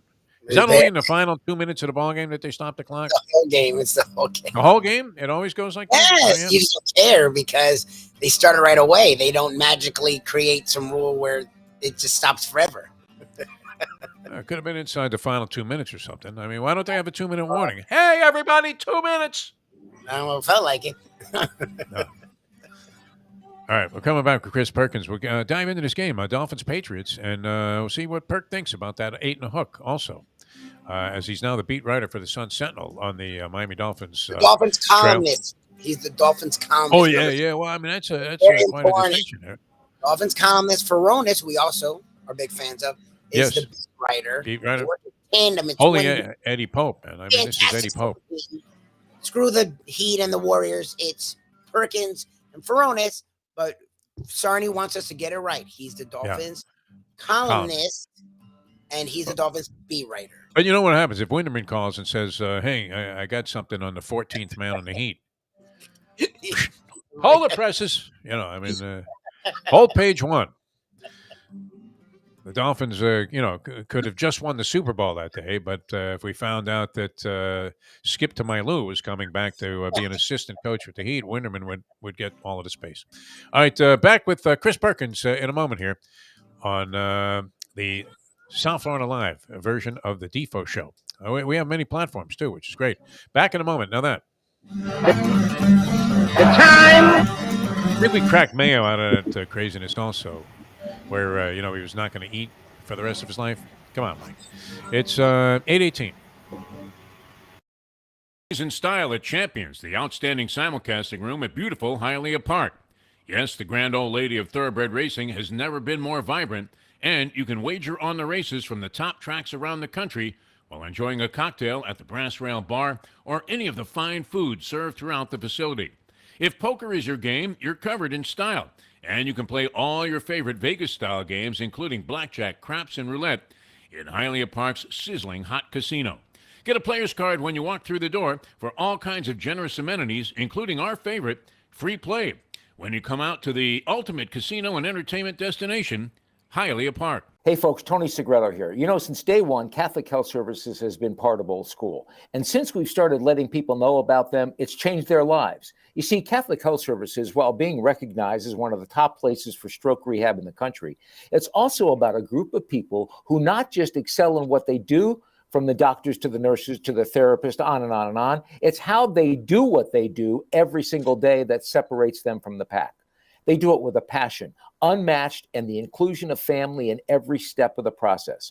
Trust me when I tell you this. If you want the best, unmatched rehab with a special group of skilled, caring people, there is truly only one place, and that one place is Catholic Health Services. These days, we're all looking for comfort anywhere we can find it. Thank goodness for Landlubbers Raw Bar and Grill in the Plantation location, because they are making sure you are as comfortable as possible. First of all, they're not only open for delivery and pickup. All you have to do is go to landlubbersbarandgrill.com for both pickup and free delivery. Their hours have changed a little bit. Monday through Thursday from 3:30 to 10, and Friday, Saturday, and Sunday from 11:30 to 10. You're going to have the best wings in the world. You're going to have a great burger. You're going to have their amazing soups. Again, Landlubbers Raw Bar and Grill. It's nice and easy. Just go to landlubbersbarandgrill.com for both your pickup and free delivery. Thank goodness for Landlubbers for making you always feel right at home. I mean, if you look at our organization today, and you've seen what we've done, from every aspect except on the playing field, we're probably the first-class organization in the National Football League. It's now time for the Defo Show.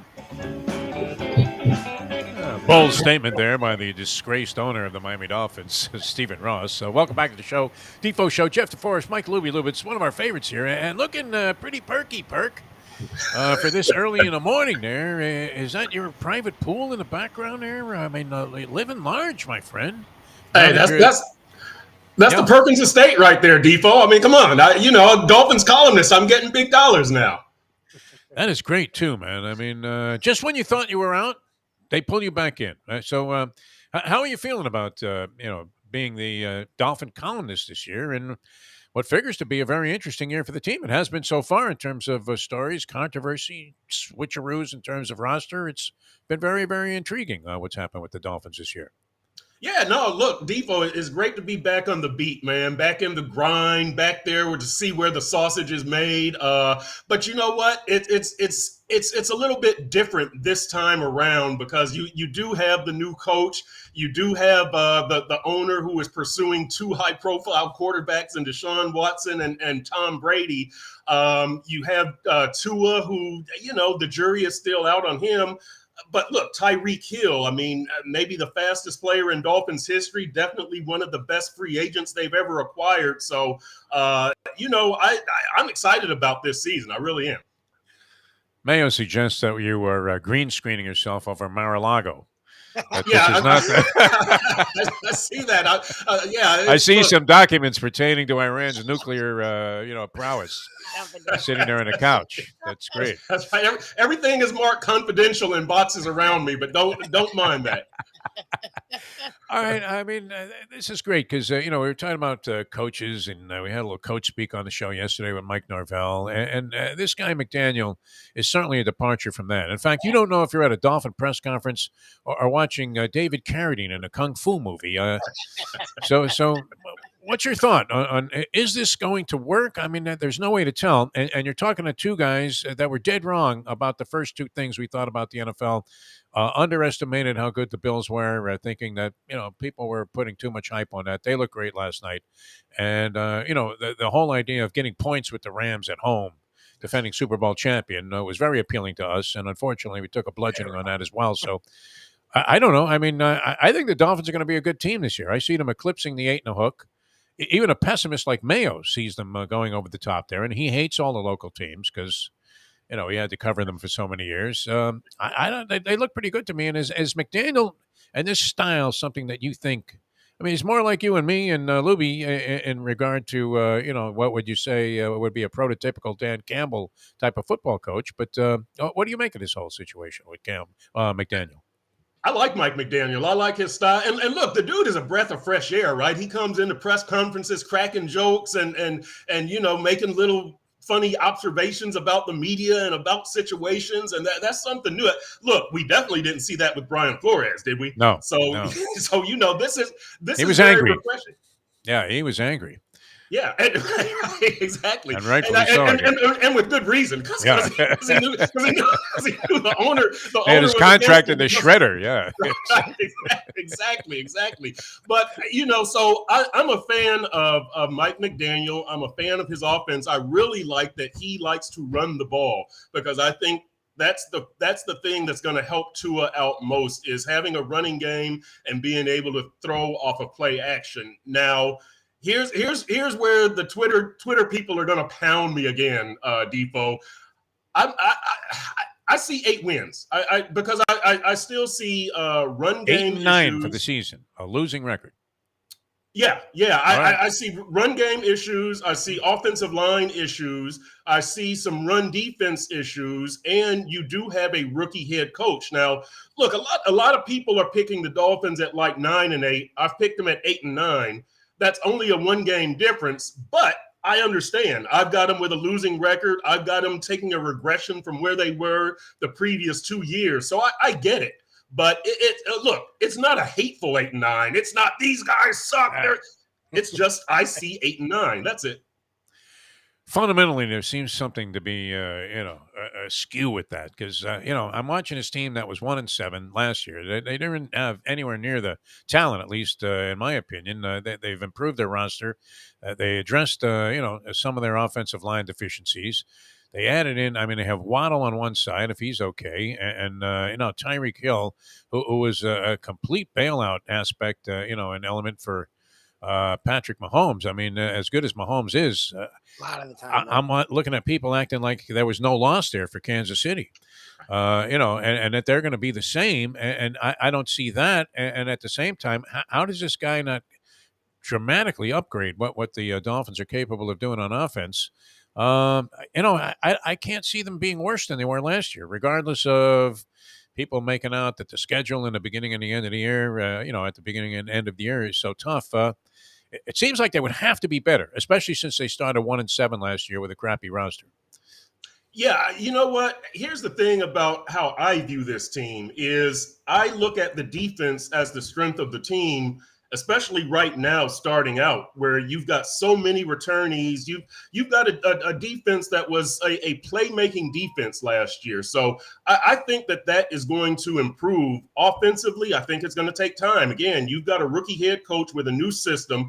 The run game is unproven.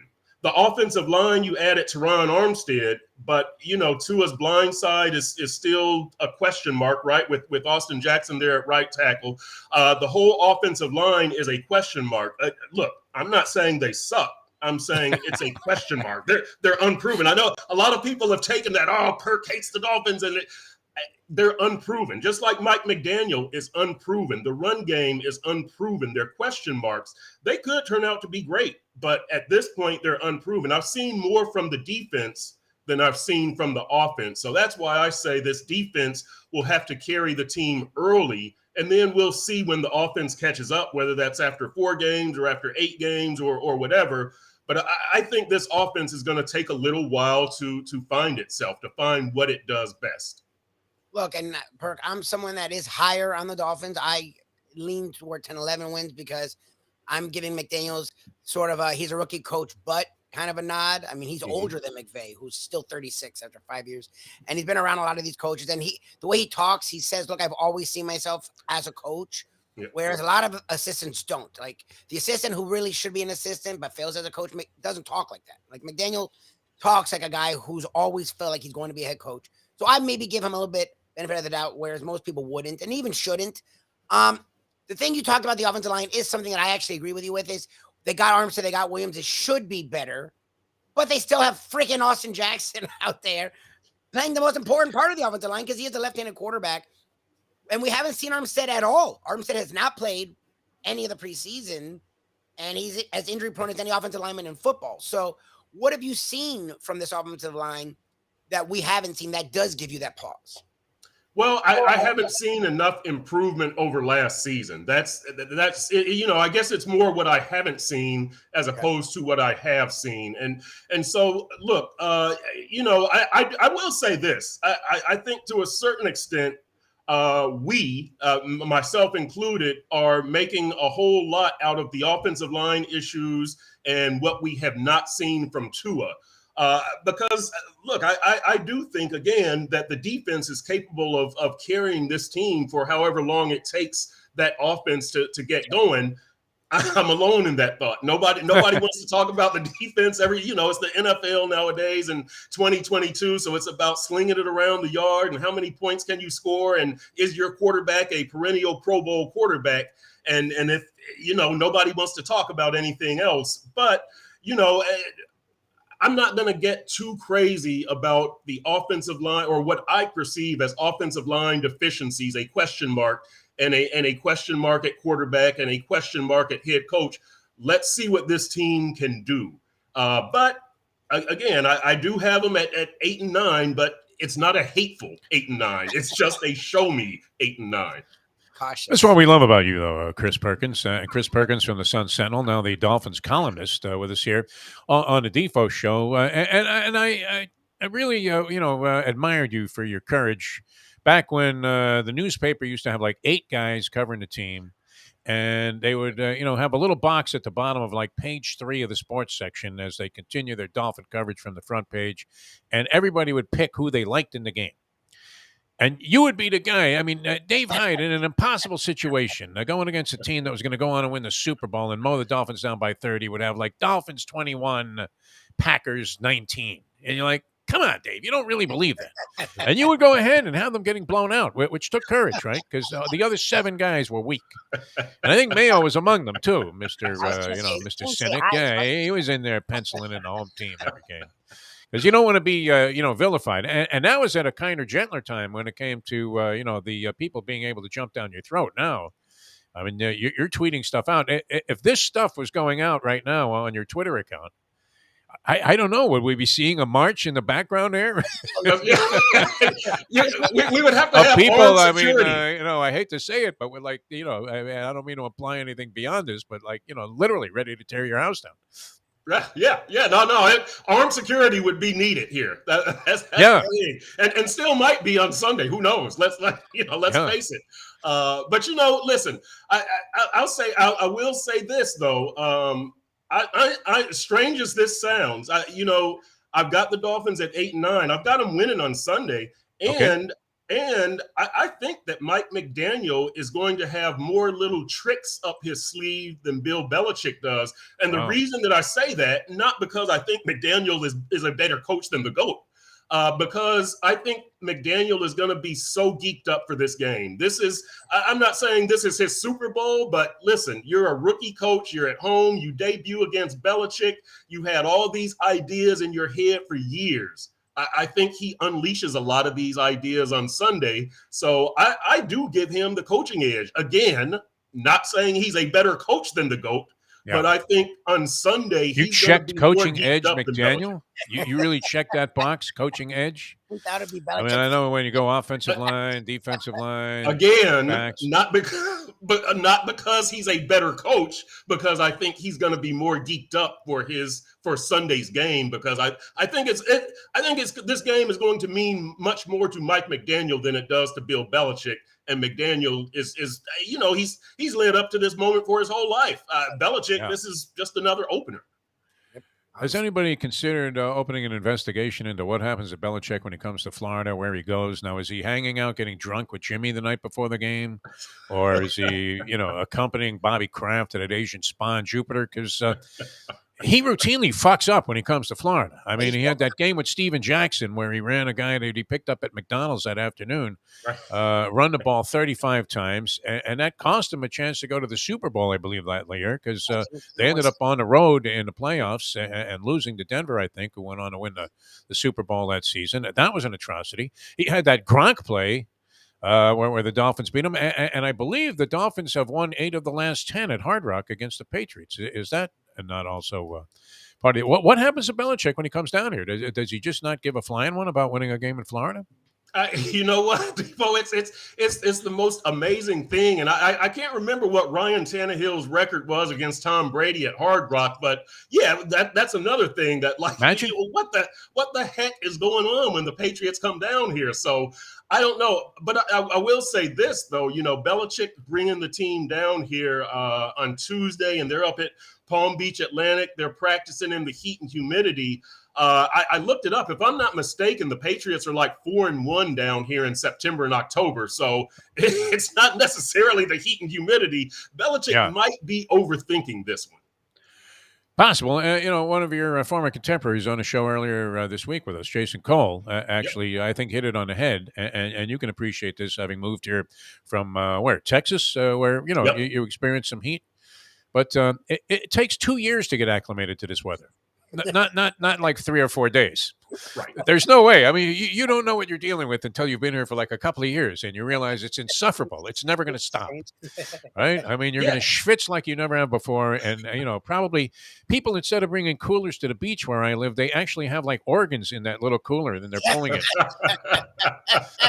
There's a possibility of heat stroke, and they might need a new liver, before they hit the ocean. Well, in my case, that might be advisable. All right, so you see the Dolphins winning this game. The division itself, look, I knew the Bills were going to be good. They were knocking on the door in the last couple of years. This Josh Allen looked great last night. They look like they're going to be runaway winners in the AFC East. But the Jets suspect as always. Yep. Zach, don't call me Hack Wilson. Is not going to play until probably week number 4, and when he does, we don't know what we're going to get with him. Last year wasn't exactly encouraging enough to make you think he's going to salvage the franchise's fortunes for a long time. And the Patriots, I don't know. Lubie thinks they suck. So shouldn't the Dolphins maybe count on 4 wins in the division there? Did they to get to your 8 wins? Don't they have to sweep the Jets and the Patriots, and this would be a good place to start coming up on Sunday? Yeah, well, you know what? I'm not a guy who does the game by game thing. I do it like baseball and basketball, where you just look at the team and general synopsis. That's it. They're going to have this many wins. So, look, the Dolphins, they haven't had very much success against Buffalo, right? Recently, they've had decent success good success against New England, and then the Jets. I'm actually not really sure the last maybe 5 years how they've done against the Jets, but I think the Dolphins are probably going to be right there with New England when it comes to the division and comes to competing for a wild card. I think the Dolphins are probably going to hover around 500 the whole year. I don't see like a 4-game win streak or a 4-game losing streak at any point in the season. And I know the schedule is tough in a couple of spots. So, I would say, and Buffalo, I mean, they looked great last night. Let's not overreact with them or with the Rams. So Buffalo, I mean, I would my read on them is the same as it was before the season. 13 wins, maybe something like that.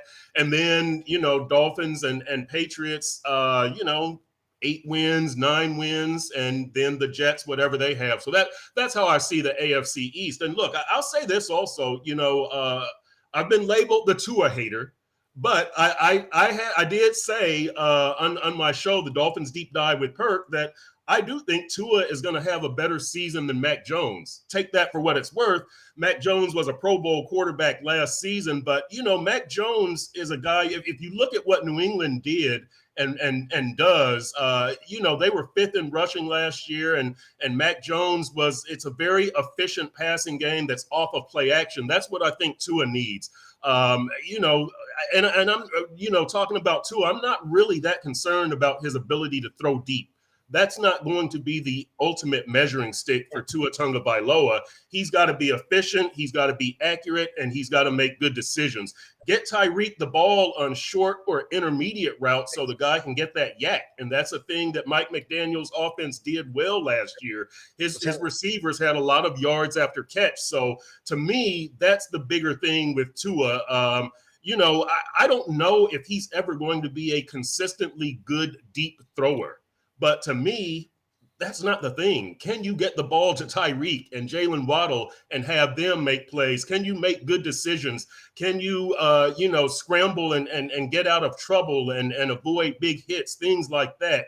That's how I'm going to measure Tua. But I'm not very impressed by Mac Jones. 22 touchdowns, 13 interceptions. He's good. He's an NFL starter. I'll say that. But that's about as far as I'm going with Mac Jones. Lubie's smiling because I've been selling him Mac Jones, saying he's a second coming of Brady, and Lubie thinks he's terrible. So, you're going to get nothing but agreement from one side of the screen there on the whole Mac Jones theory. As I recall, Chris Perkins, there was always ascribed to you a certain amount of athletic prowess from your youth.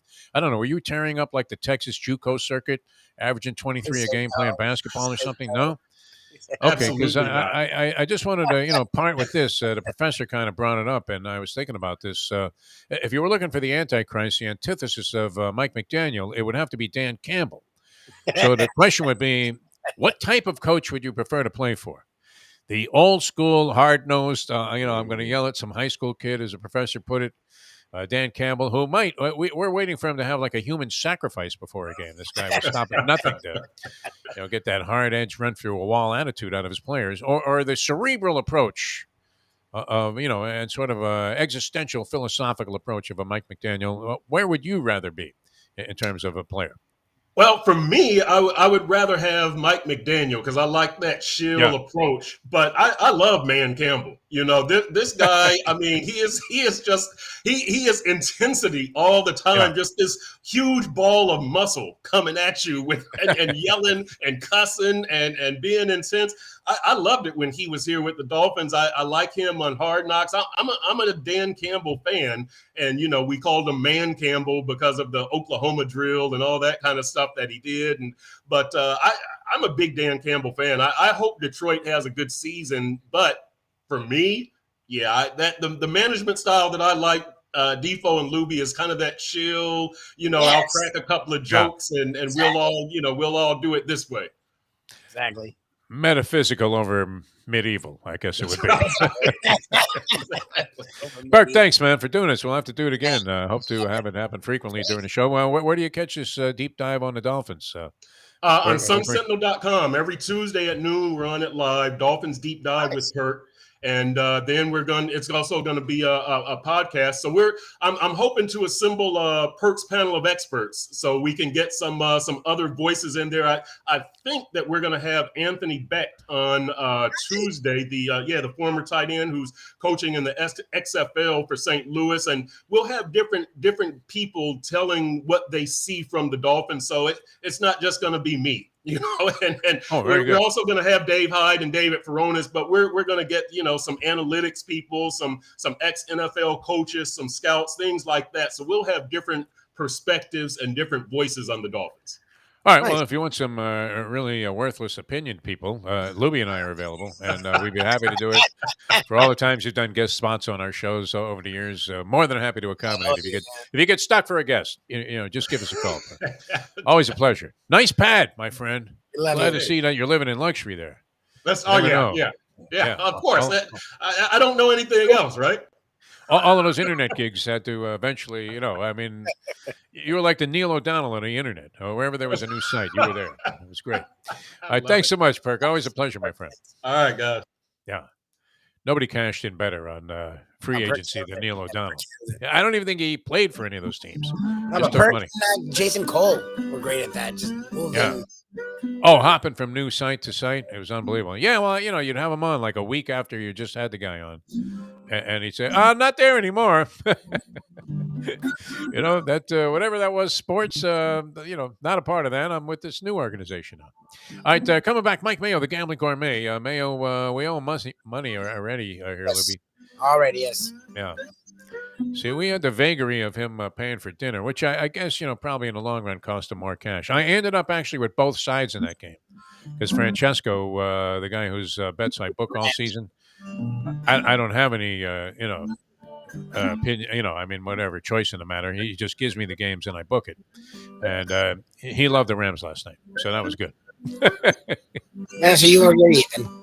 I honestly, I had to be kind of wrestled into putting money on the game because even though that was my general thought, just from a philosophical standpoint, that why are the Rams getting 2.5 points at home, and I didn't want to believe in the Bills.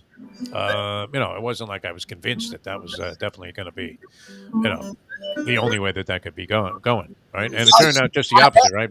Bills hot right from the start. So you didn't want to bet. You weren't sure enough. You're like, look, it feels like the Rams should win, but I thought it was mysterious. You weren't confident. I was, and that's why I went in with. I really thought the Rams would be better. I was floored at what the hell was going on last night. That was crazy. Well, Mayo will be gloating, and he's coming up to Gambling Gourmet in just a few minutes here on the Defo Show here on South Florida Live. Back with that in a moment. Now that the time 8:44.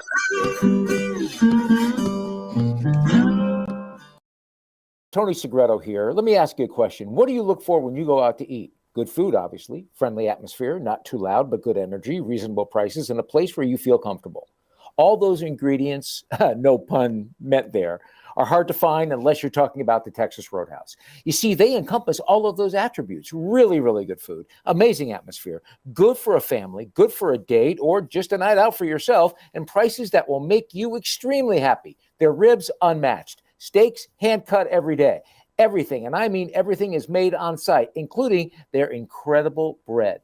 It's the one day, folks, that you can forget about low-carb diets. Trust me when I tell you, Texas Roadhouse, your restaurant, your destination when you say, where should we go and eat tonight? From the newly renovated sports bar to the beautiful bayside views captured at the Tiki Bar, Jimmy Johnson's Big Chill has it all. Located at mile marker 104, the Big Chill also offers waterfront dining while experiencing breathtaking sunset views of the Florida Keys. It's simply the hottest spot in the Keys to cool off. That's Jimmy Johnson's Big Chill at mile marker 104 in Key Largo. For more information, call today at 305-453-9066.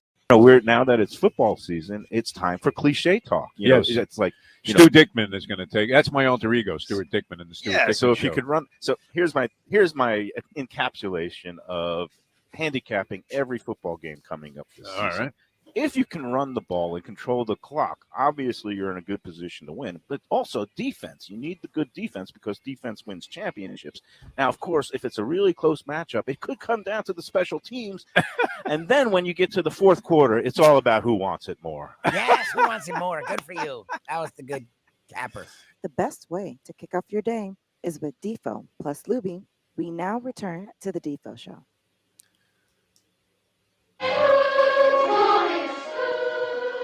All right, welcome back to Cliche Corner here. Oh, look at this guy, man. He's got a disguise on today. What are you going to play poker right after the show? Mike Mayo, the Gambling Gourmet. I am in full-blown Homer mode, unlike that nattering nabob of negativism, Perkins, who's going with the under 8 and 9. Yeah. I don't have my pom-poms here, but I am the Dolphins cheerleader. You look like Dolph Van Denny. You really do. I even have my Tony Segreto, Jeff DeForest rose-colored glasses on. Everything is looking beautiful this morning. Yeah. I told you it was a sucker line, and you guys are the suckers.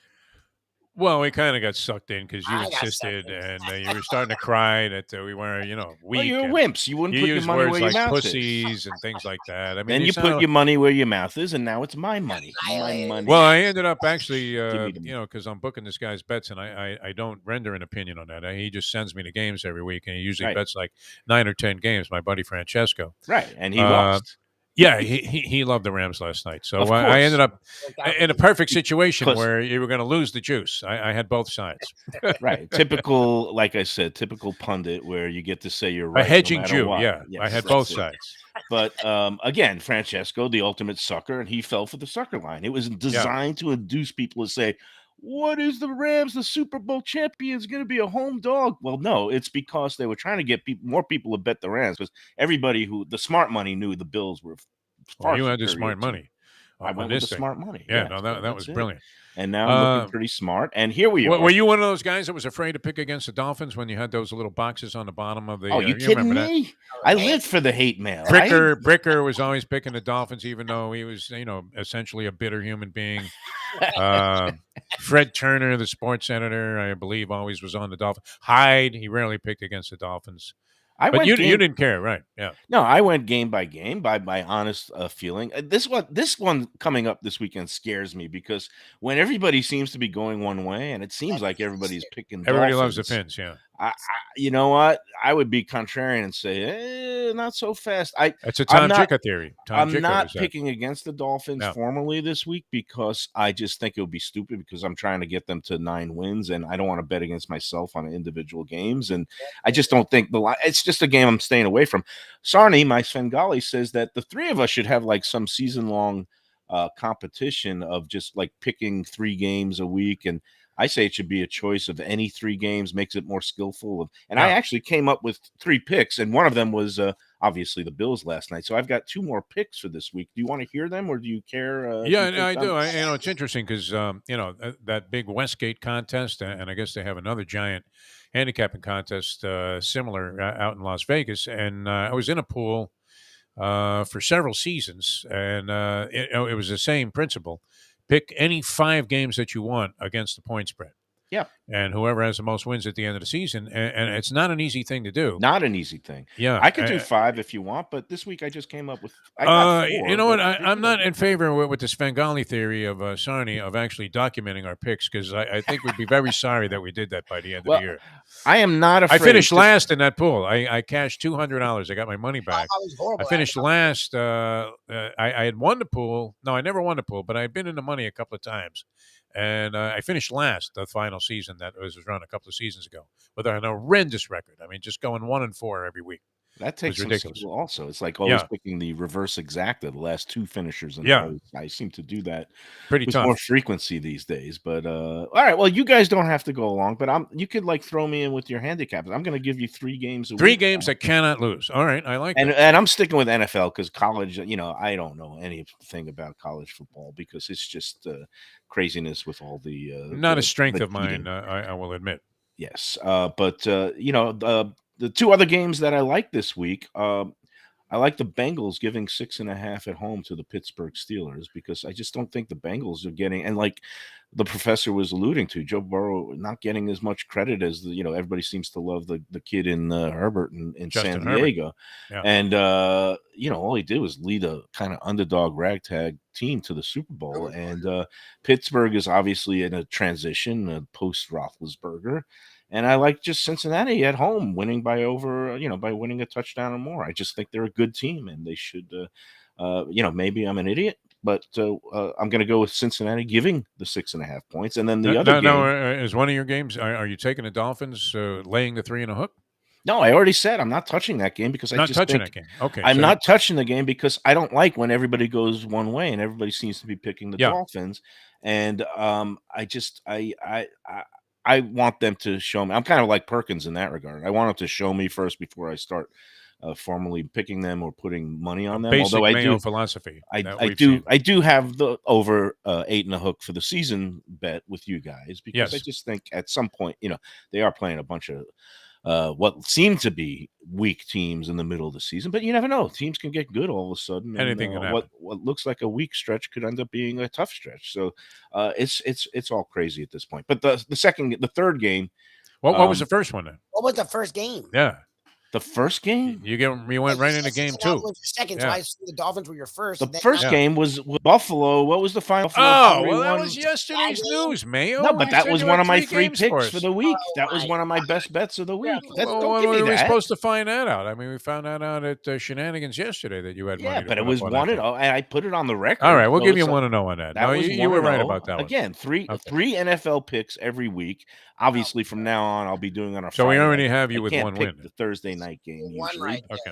But and the second one is Bengals -6.5. Okay. Against the Steelers, and then the third one is just I'm betting against. I'm going with the broken down man theory of like once Tom Brady. This is the year it all falls apart for him.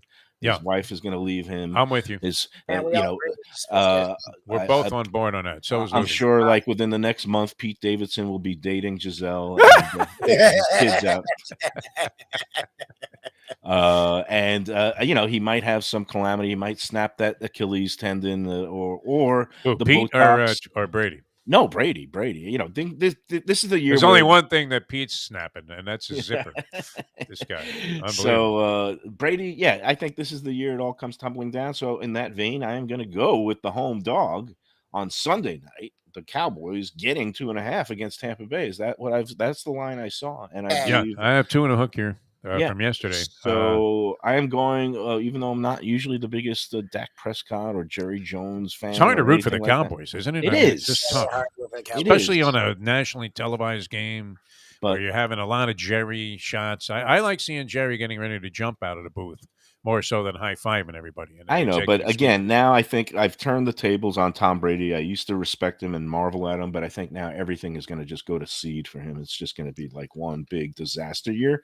So I'm going to, stake an early position on that contention and go with the Cowboys in week 1. So Bengals, Cowboys, and the Bills are already in the win column. So that's my NFL picks for the week.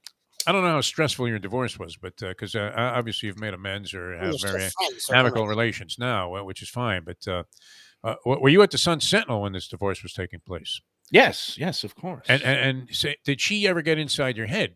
As you found yourself at work, you're typing a lead, and you're hearing her voice in your head, saying something that wasn't particularly flattering about the way you conduct your life. This is what I think is happening to Brady, and I've experienced this. Yeah, where, you go to work and you can't divorce yourself from the whole thought process of the ugliness that's taking place at home. Inner turmoil is never good, and domestic. What's the opposite of tranquility? Domestic war. I mean, it's like hostility. And it's like you got to be under the same roof for a given period of time, and it's just not a pleasant place to be. And she wants all of your money, and you think that's unreasonable. But you're an asshole for thinking that, in her opinion. Yeah, exactly. It's an ugly thing, and obviously, good luck to the Bradys. But we'll see what happens in terms of the football stuff. And I always say, usually a person's first inclination is the right one, and he walked away. He retired, and then he came back. So I think he might live to regret that comeback. He should have just stayed It's like walking back into the track after you already started your car. Yeah, I mean, if you go, oh, geez, I forgot to bet the late double, and you're up 400, and you go back in there, and you end up like losing 3. There you go. Hey, and speaking of the track, I got to give you props, Defo. What I do? You were right in terms of just like you thought the flight to New Orleans was early, and then the Mustang told you it was late, and it ended up being early. You said Aqueduct. I said, no, Belmont is opening soon. You're right. There is no Belmont fall meet. It's transferred to Aqueduct, and it doesn't begin. Yeah. It doesn't start until Thursday of this week, the 15th. So there is no New York shook me racing. up today. Yeah, that shook me up. There is no New York racing until next Thursday, and the 28-day fall Belmont meet will be conducted at the Big A Aqueduct because they're doing all kinds of construction at Belmont. What they're doing is digging tunnels underneath the track. So they're going to make it like the other two Triple Crown events so that there'll be an infield with a big party scene for the Belmont Stakes. Oh, nice. So that construction is going to be ongoing all winter.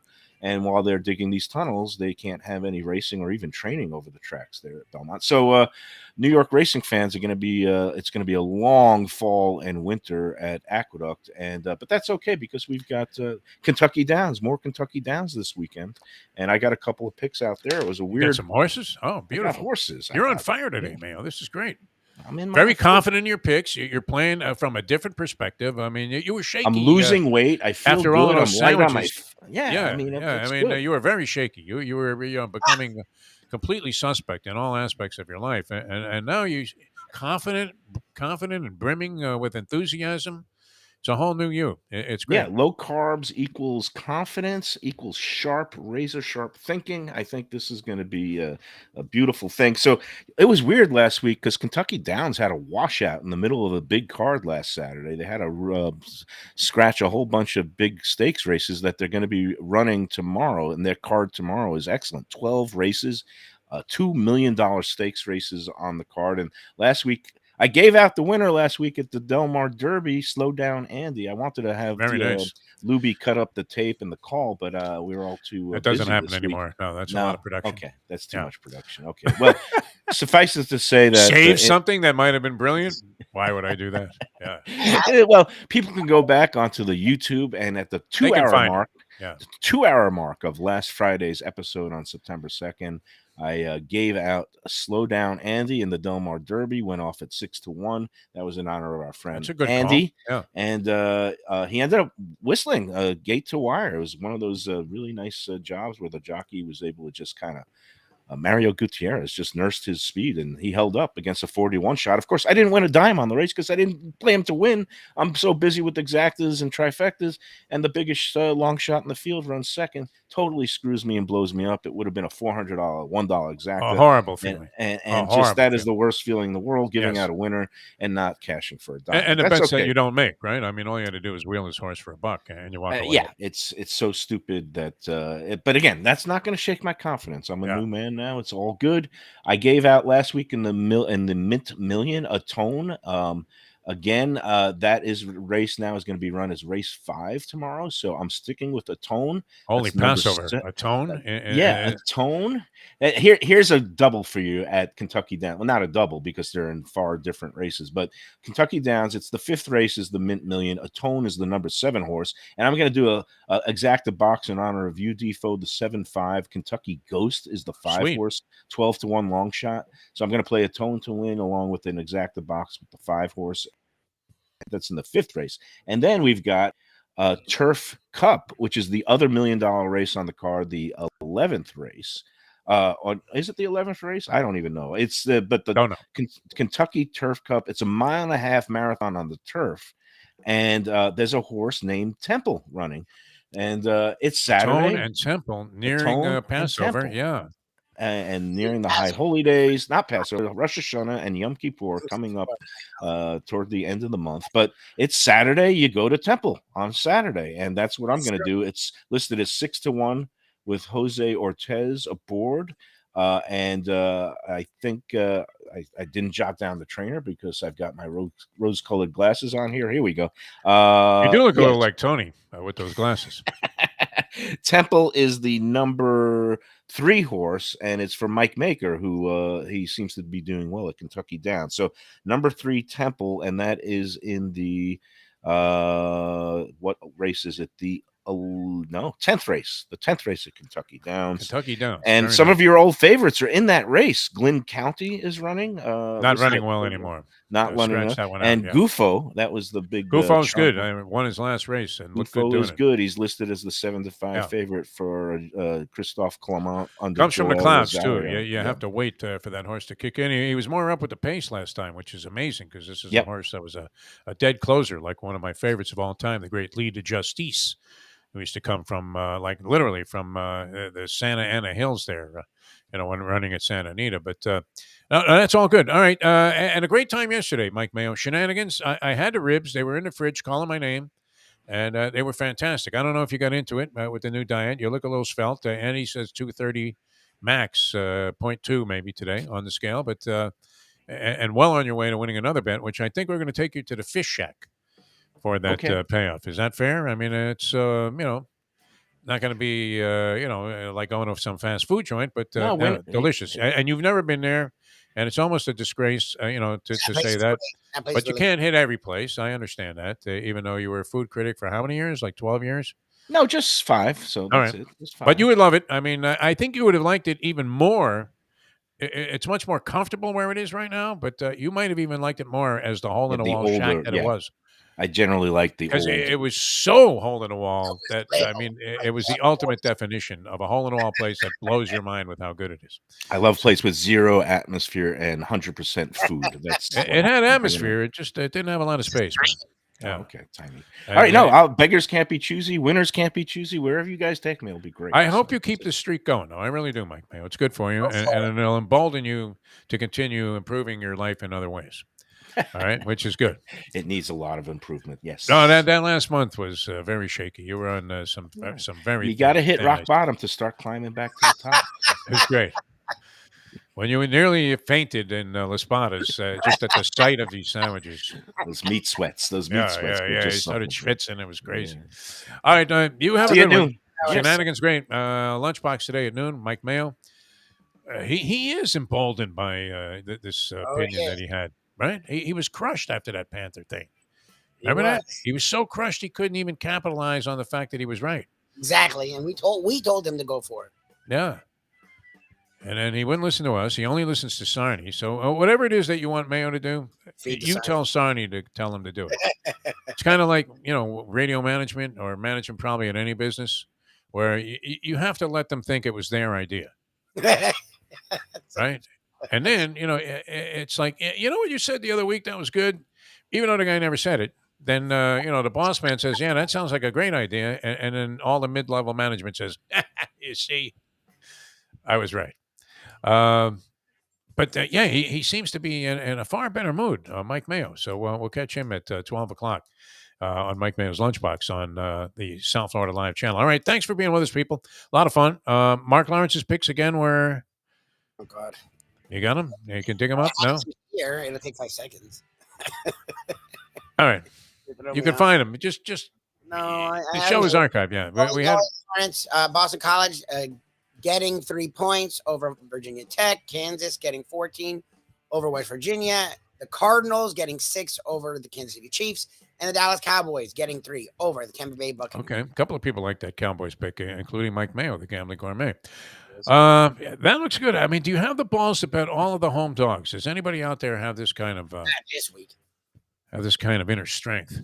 Yeah, you would be taking the Jets, Falcons, Bears, Lions, Texans, Cardinals, Vikings, Cowboys, and Seahawks after going 0-1 into the proposition.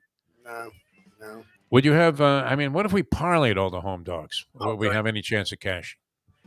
100 will get you back about 20 grand. What do you think? And that's it. Then you're out for the year. If it happens once, a series of miracles like you were betting highlight. All right, we have to run. We'll see you at 12 o'clock. Mike Mayo's Lunchbox. Till then, for Mike Lubie Lubitz, I'm Jeff DeForest. Thanks for tuning in, everybody. A pleasure. Julian, by the way, deserves special props. Before the tournament started, he gave out Ants Jabeur as the winner. She's in the final. He's in a position to hedge against a very vulnerable Iga Swiatek, who won last night over my girl Sabalenka, who, unfortunately, 500 unforced errors were not favorable to the result that I was looking for in that, even though she won the first set and was looking great. But anyway, Swiatek, very viable. Women's number one. She has not been as solid as she was being possible. I mean, she won 37 matches in a row. She's been far more vulnerable and suspect. And Jabeur in there with a legitimate shot to win it. And I think she had to be double-digit odds going in. I mean, not huge, but maybe, 12 to 15 to 1 going into the tournament. Was she that high? Ants Jabeur. Tunisian woman, so it'd be the first champion from the African continent to win any kind of Grand Slam event in tennis.